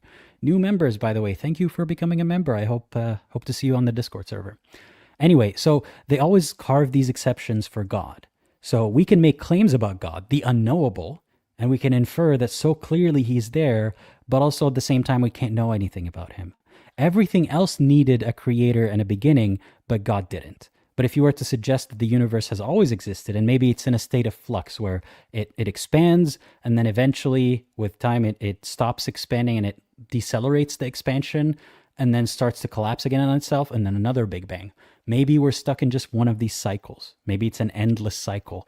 I don't know that. So I'm not saying there is no God. There was never, ever any God. I know exactly how the universe started, how time began. I'm not saying any of that. But to claim that you know the opposite is arrogant. So anyway, They're saying that their God has always existed, but you can't say that about the universe. So if it created itself, it would mean it would have to exist and not exist at the same time, which was impossible. Same would go for God. Something caused it. This means that there must be a cause for anything to come into being, blah, blah, blah, blah, blah. This whole argument is usually to essentially say there must be, there is necessary, it's necessary for a cause to exist, and that cause is God. So I always want to skip to the part where they're describing the specifics of that God. But for the sake of the argument, let's go through this document. Okay, yes, who made the creator? That's the question that all of you are asking. So if God is eternal, why can't the universe be eternal? If you're asking the question, then you're thinking about something called infinite regress. No, I'm not. You're the one who created the infinite regress by saying that everything needs a creator, which means the creator was made by another creator who then needs another creator, and so on. This cannot happen, as there must be an ultimate cause for everything that is uncreated. Otherwise, you would go on forever. Does that make sense? No, it doesn't, because what is the cause of your God? If you're just going to say that the sequence, the infinite regress stops with my God, then why doesn't the infinite regress stop with the universe? Anyway, the problem is that you can't make an academic point on an emotional discussion. I agree. And it jumped the gun, he says, at B. The cosmological argument concludes that the universe has a cause, and it jumped from there to the creator. That's the part that frustrates me. That they jump from that, a creator, to specifically, I know exactly what that is. Anyway, I don't know. Probably finite. It can't go on forever. What was the question? Sorry, can I ask you another question? Again, notice that this question is just fake politeness. It's the whole can I ask you for permission for something that I need to do for the case of this conversation, for the sake of this conversation? So if I say no, they'll just try to pressure me into asking that question anyway. Do you think that the universe is finite or infinite? Does it go on forever? I don't know. Probably finite. It can't go on forever. I wouldn't give that answer. I say, I don't know. And I stop there. And you don't either. Hey, buddy, your God, supposedly, God said that he holds up the sky with pillars. Clearly, he had no understanding of what the universe is, or that there are layers to it. And then now we're kind of beyond those layers. So you're in no position to speak about the infiniteness or finiteness of the universe. So he says, yes, it is finite. Most scientists agree that the universe is finite and started with an initial explosion. I don't think that's accurate. From what I understand about the Big Bang, it's not that the universe started, it's that that's as far back as our models can predict. There might have been time before then, like I was explaining, like a cyclical model. There was a universe that expanded and then collapsed, and then this is the expansion that we're witnessing and were created by. Or there might be something else. Anyway, and it's still expanding. This is the Big Bang Theory. Was it just matter that came into being, or even the laws of the universe? I don't know. And you don't either. So much of these questions are essentially him asking you unanswerable questions only to claim to have the answer, not actually engaging in dialogue or trying to point out how he knows that answer. Because how he knows is God says so, or the Quran says so, or the Hadith says so. I don't know. That's an honest answer. Scientists agree that it wasn't just matter, but it was even the laws of the universe, including time itself, that came into being. Therefore, the laws of the universe are within the finite universe, where space and time are linked together. If the creator is not within this universe, he is not restricted by space and time. Therefore, he does not have a beginning. Why is it he? Does the creator have a penis? How big is the creator's penis? Is it finite or is it infinite? Brings up a lot of questions. He does not have a beginning and therefore does not need a creator. A scientist would argue that anything outside of this universe, if it exists, is outside the space-time continuum. So he continues. What I have said so far doesn't prove a creator, but using the scientific argument gives rise to the possibility of a creator. I don't think this is actually the scientific method at all, by the way. I don't know if he tries to say the scientific method. Is there such a thing as scientific argument?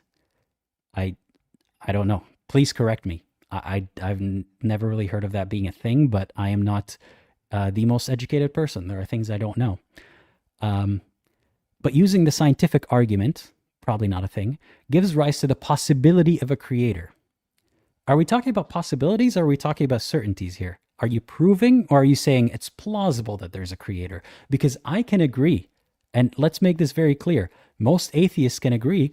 Is it plausible that there is a creator? Sure, it's plausible.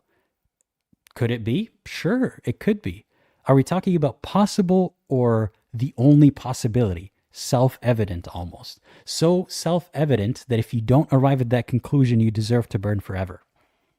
That's not what he's saying here. The second piece of evidence for a creator. Wait a second. How is this a first piece of evidence for a creator if it's not evidence of a creator? He just said it doesn't prove a creator. It doesn't prove a creator, but what was it? There are 4 proofs. I'm confused.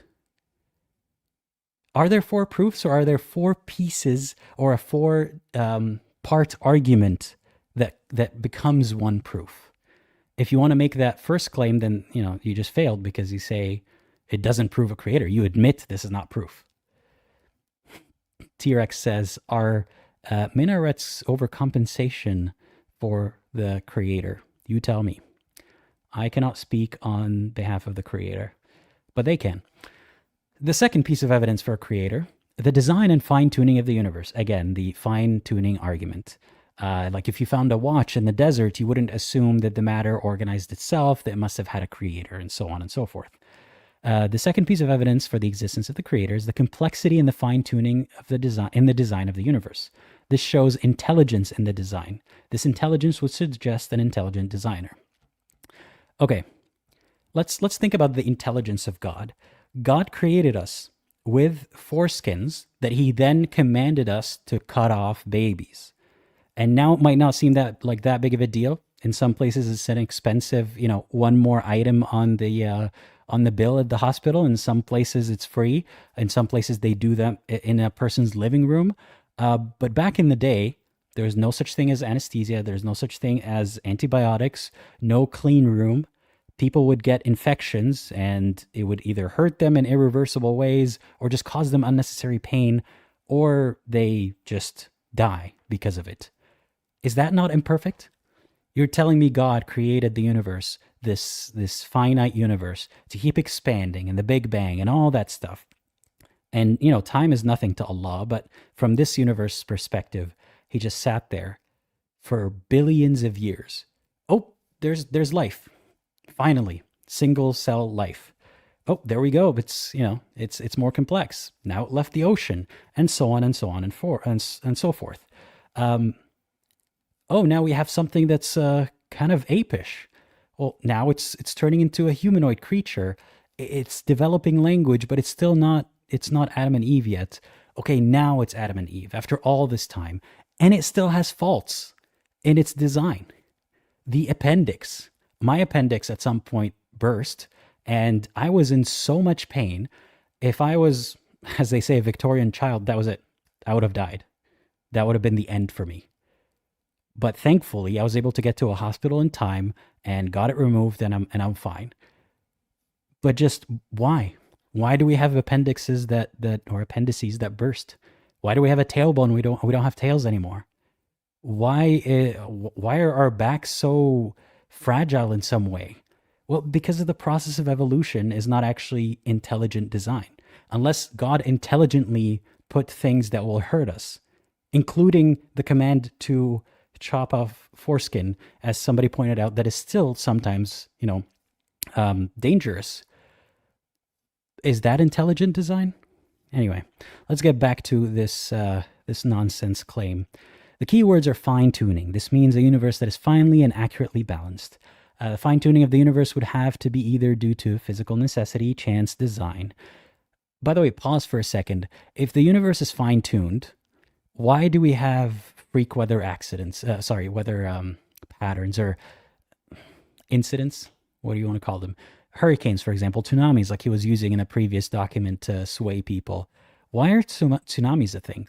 Is God not capable of creating an Earth where it's room temperature everywhere all the time, and somehow that is a sufficient environment for plants and animals to thrive with no with no incidents like volcanoes erupting, with no things that kill off people who are innocent for no good reason, is God incapable of fine-tuning to such an extent that that doesn't need to exist? So there is more tuning to be done. If we're talking about fine-tuning, God could have tuned it even better. Anyway, so if we're talking about the physical necessity, it is not due to physical necessity because the universe could be lots of other ways and it would still be a universe, but not as we see it today. This is kind of hard to wrap your head around, but think about this. If the conditions for life did not exist on Earth, this planet would be like every other planet that has no life on it.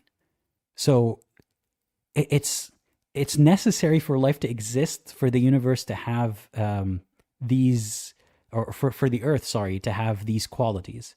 So if the Earth didn't have these qualities, we would not exist to then witness it and say, oh, it was fine-tuned for us. It's like if you walk outside and you see a puddle in the dirt and it just rained, so the puddle is full of water.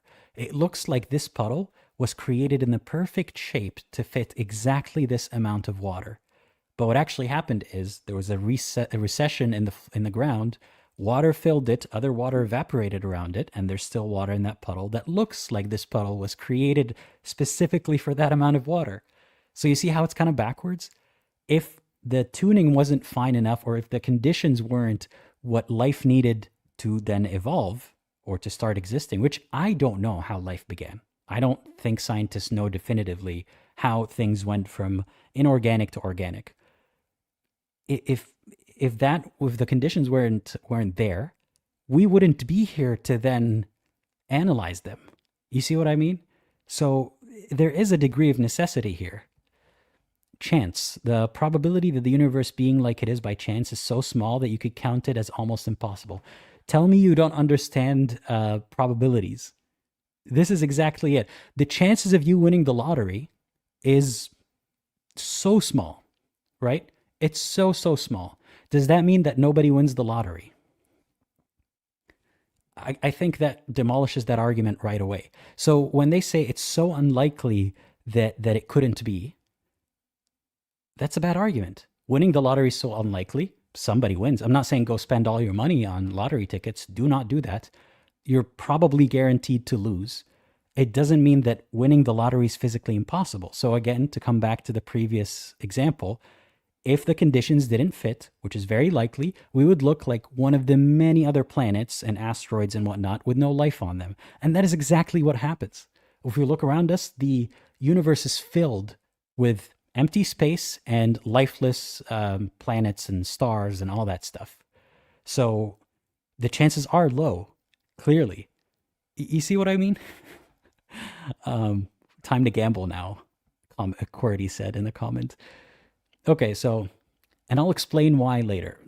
Please don't. I do mind because you suck at this deduction method. Okay, number 3 is design. This is the only real possibility left.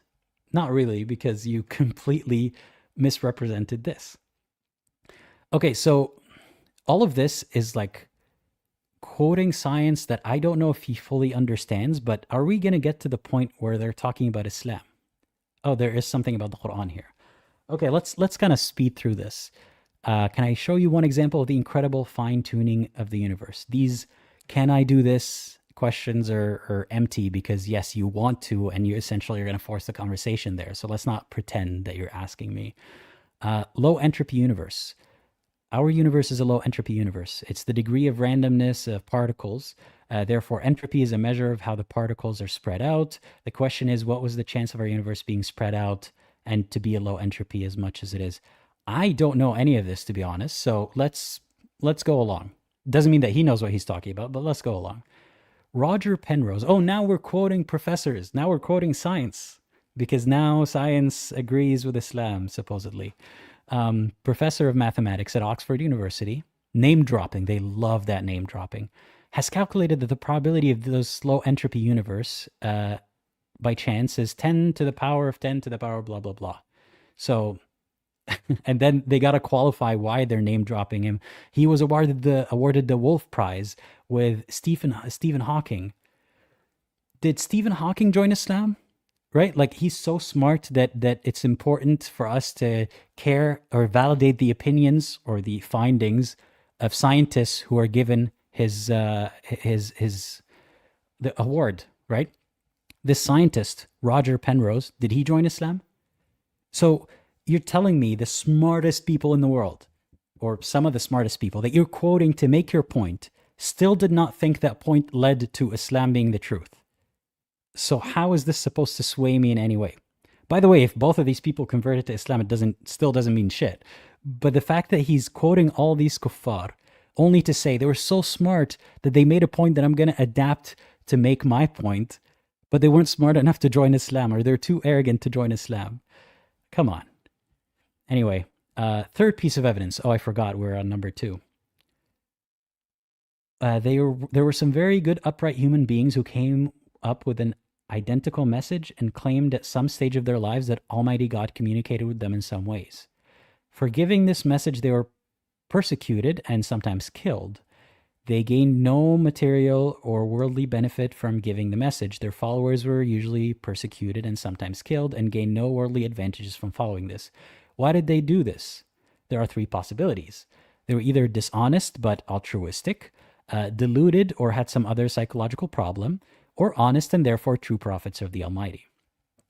This is such bullshit. So, say a doomsday cult, right, which do exist.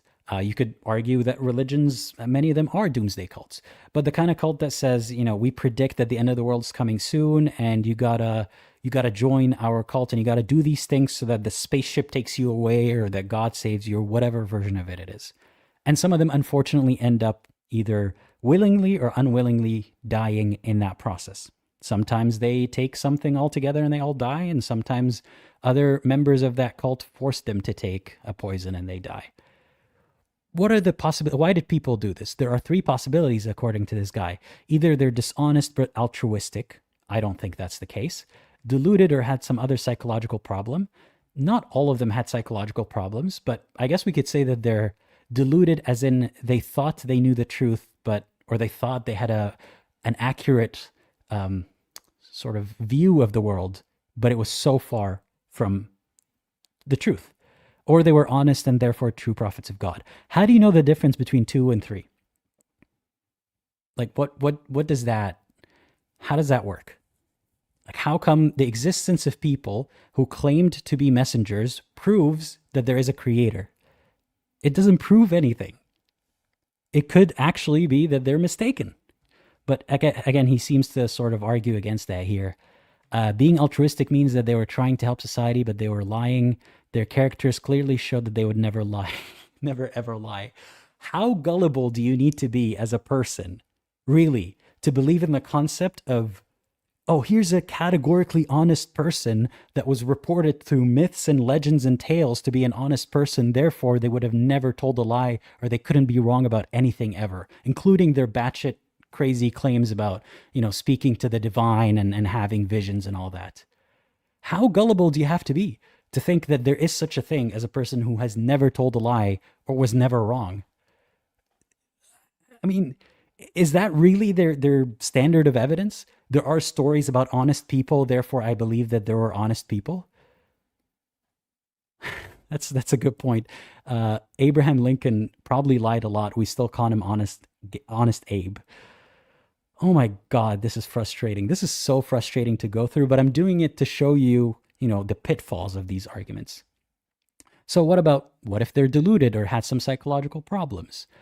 By the way, these 2 are not mutually exclusive, and also one doesn't necessarily mean the other. Someone could have, for example, schizophrenia, but also someone could be deluded about the state of the world or their political affiliations being, or the political party, for example, being a force of good in the world, but they don't actually have a psychological problem like schizophrenia or mental health issue. So it's not one and the same, as if to put them in the same point.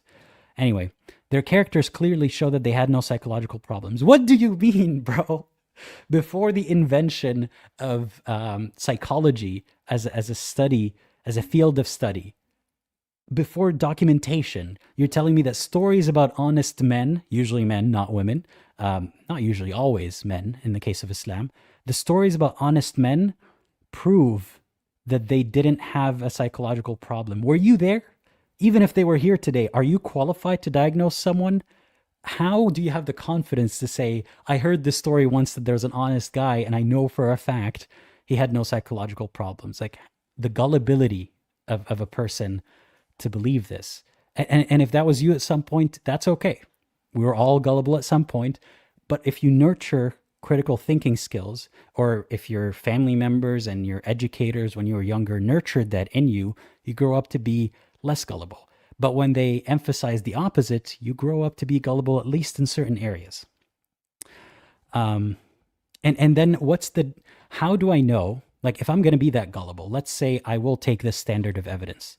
How am I not to fall for another religion or another cult or whatever that's pitching me the same pitch about their stories about honest people who totally spoke to God, I promise? Yeah. Like Hiha says, prophets today tend to be in psychiatric wards. How do we know if older prophets wouldn't be the same?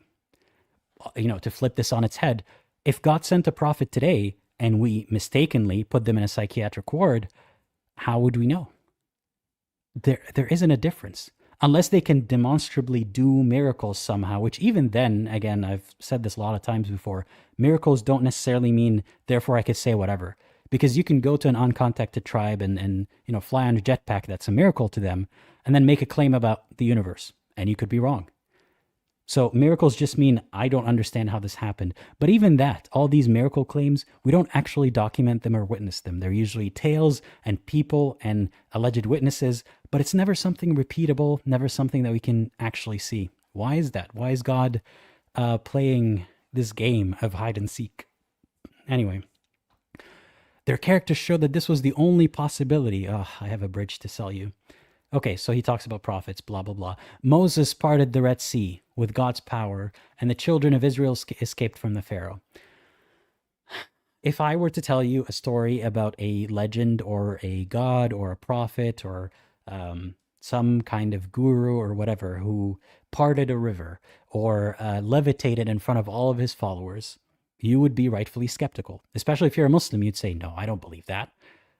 But wait, if it's written in a book, and if that book is Abrahamic, in that case. Anyway, that was apparently piece number 3. Is anyone convinced so far? Like, has anyone felt swayed to believe in this? Number 4, the miracle of the Quran, blah, blah, blah. Okay, I've made a whole video about this, so let's skip that for now. Can you agree now that the Quran is a powerful book? Okay, notice how this is worded. A powerful book. You mean that it's an influential book?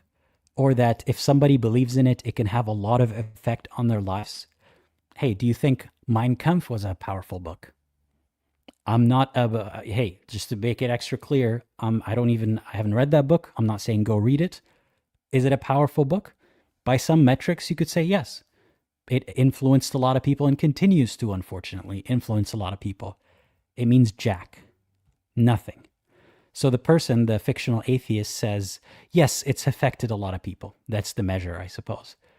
So is it a book beyond human ability to produce? No, I'm sure we could do it. Sorry, but we would need to produce a book with blah, blah, blah, blah, blah. Okay, so you make up criteria that you want me to produce a book like. And then if I were to produce a book, you'd say, well, no, it doesn't meet those criteria, not the way that I like.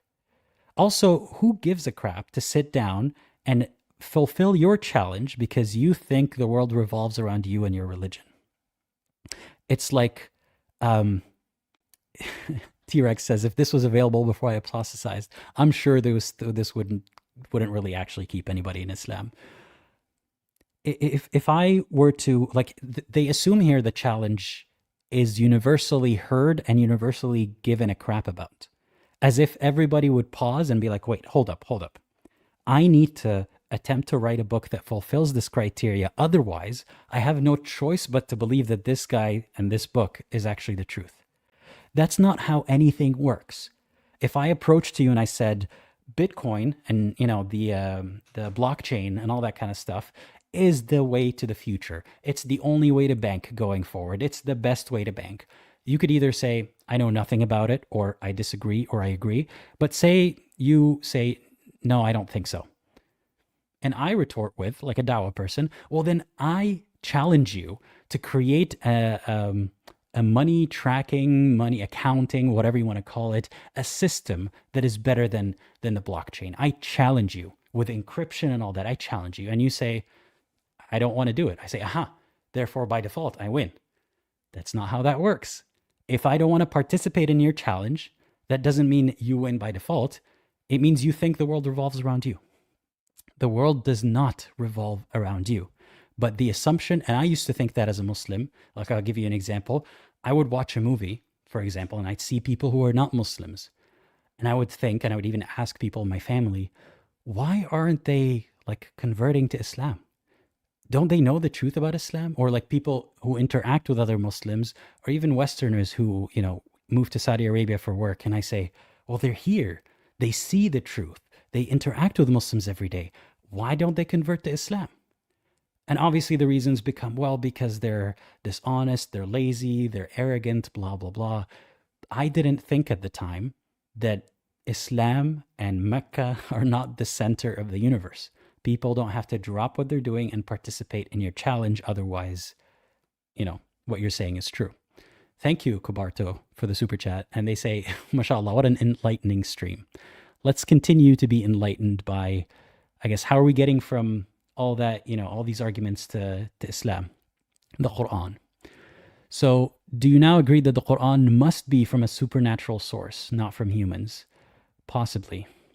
I think we covered these, again, either earlier in the video or in other videos, but just to reiterate, a linguistic challenge, linguistic miracle. This guy doesn't even speak Arabic, I believe, but even if he did, I speak Arabic, and I could tell him it's not a linguistic miracle, and he'd say, well, agree to disagree, or like, no, you're wrong. So anyway, let's say I say possibly. Yeah, possibly this book is supernatural. Raysam says, this reads like a Dawah man's fantasy. Yeah, like when you're, in the shower or like in bed and you're like, and then I said this, and then he said that, and yeah, everybody clapped. So let's say I'm open to the possibility that the Quran is supernatural. Are you prepared? Oh yeah, the book where it says, to deal with marital issues, you can beat your wife. That is supernatural. No one could have figured that out. And that is actually the way that you should proceed forward according to Allah. Are you prepared to ask the Creator for guidance because the Quran tells us blah, blah, blah, that the belief depends on guidance and not only knowledge? In other words, there's a degree of self-delusion. Like this whole like talking to the sky and thinking, is God guiding me? Is he not guiding me? And then tricking yourself into thinking, well, I must be being communicated with right now. Because you can't arrive at Islam with just knowledge. Because you can't get there. Anyway, can I show you the best way of asking? Looks surprised. The best way is to place your head on the ground as the prophets Abraham, Moses, and Jesus did in the Bible, as Muhammad did. There's no harm in asking God. It's a win-win situation. If you ask and he doesn't exist, there is no loss. However, if he does exist, then you really gained a great deal. Let's focus on that for a second. This whole like posing it as like, oh, you lose nothing. Like even if you follow Islam and it turns out to not be true, you lose nothing. That's bullshit. That is absolute bullshit. I say even participating in this exercise of, let me ask God or let me get on my knees or prostrate or whatever, that's just participating in that. You're opening yourself up to a degree of like self-delusion. Because if you're the kind of person who reads too much into signs and they think like, things are signs or coincidences are signs or just looking for clues in things, then the next day after you prostrated, you'll, something good will happen to you, or even the next week, or something good eventually happens to everybody. And you'll think, is it because I prostrated and asked Allah for help? Is it because I am considering converting to Islam? If you have a good thing happen to you, and so on. So don't even give that possibility. It's not a win-win. It's not either you do it and nothing happens or you do it and something happens. You do it, you're participating in this exercise that's tricking you. And yes, if you join Islam as how do I pronounce your name? Moimi says, as a woman, I lose a lot. Even as a man, you lose a lot. But yeah, women do have it harder in Islam. T-Rex Thank you for the super chat. You really need to stop sending me super chats. Just T-Rex, though. Everyone else can still send me super chats. T-Rex says, no, you can't have Pascal's wager. We have Pascal's wager at home. Exactly. That's what that is. Is prostration istikhara? No, it's sujud. It's like getting, bowing and getting on your head and knees and so on. Anyway, so if you're prepared to ask, I'll give you some information. Is that okay with you? Blah, blah, blah. You offer them some literature. But if they are still being arrogant, then you can go on to the rest of this. The arrogance of this pitch is astounding. If you don't fall for my bullshit, you must be arrogant. Really, like there is no such thing, again, in this paradigm suggested by Islam. Again, this is not just the this Dawah man problem, and not every Muslim person thinks this way, but this paradigm of Islam, it heavily, not even heavily implies, it's almost explicitly said, you are either a good person or a bad person. If you don't believe, you're a bad person. You're an arrogant person. If there's something causing you to not believe, there is no such thing as unknowable. When it comes to the existence of God, it is knowable and it is true, and it's specifically this religion. And there is no such thing as a difference of opinion. The fact that philosophers disagree on things, that doesn't play into Allah's model of justice and torture and all that at all. There is no room for that. You're either arrogant and you deserve to burn, or you fall for my pitch. So if you haven't said yes to this guy pressuring you so far, it's because you're an arrogant, overly educated, stupid atheist. That's why. T-Rex says, don't tell me what to do. I think reverse psychology would work on some people like T-Rex, where you say, well, don't join Islam. And they're like, well, now I'm going to join Islam. The atheist says, no, I'm not really prepared to ask, or no, I don't want to get on the floor, and no, I don't want to say your magic words. He says, please don't be offended, but it really sounds as if you are quite arrogant. Oh my God. Are you an arrogant type of person? And the atheist says, yes, I suppose I am quite arrogant. Oh my God. Did Dawah men read this to themselves to feel better about themselves? And then everybody clapped, and then I went home to my wife and she kissed me and she said, may Allah provide you a house in Jannah with, 25 women in there. Like, is this his fantasy? Or the atheist says, yeah, I am quite arrogant because I didn't fall for your pitch. Are you arrogant if somebody approaches you from a Jehovah's Witness church and says, here's my pamphlet, here's why God exists and all that, and you say, no, thank you, but no thank you? Does that make you arrogant? Isn't you claiming to know things about the creator of the universe? You know more than people who dedicated their lives to studying scientific methods and how to arrive at conclusions with evidence, rather than because this guy with a beard told me so. You don't think you're arrogant for knowing more or thinking you know more than all these people? The call is coming from inside the house.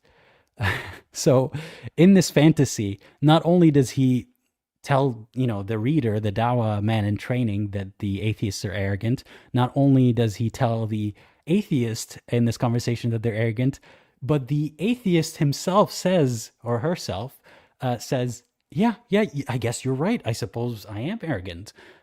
Ashhadu an la ilaha illallah, and so on. Yeah, I don't really know what to say to that.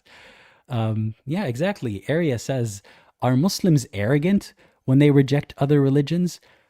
This is at the core of why I can't believe in Islam or any other religion, especially when they're so exclusive like that they say, if you believe in my stuff, whether through gullibility, whether through reasoned thinking, whether through indoctrination, whatever, if you believe in my stuff, good. If you believe in something else, I can ascribe multiple bad reasons for that. Nothing is understandable. Nothing God would just say, well, yeah, it makes sense. Like, my pitch kind of sucked. Why would someone believe in this? It sounds just as, unplausible as every other religion. No, it has to be arrogance. Has to be arrogance. I couldn't have written a script better myself to make Dawah men look arrogant, like know-it-alls, like they're really sleazy and tricky. this is what he wrote and put on his own website, this Fazal Rahman guy.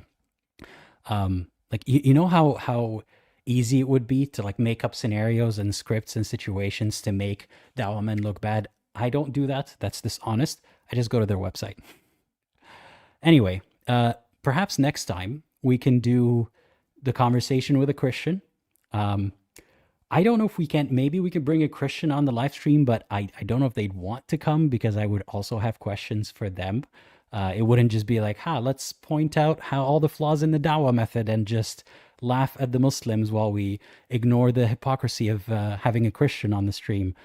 We don't do that here.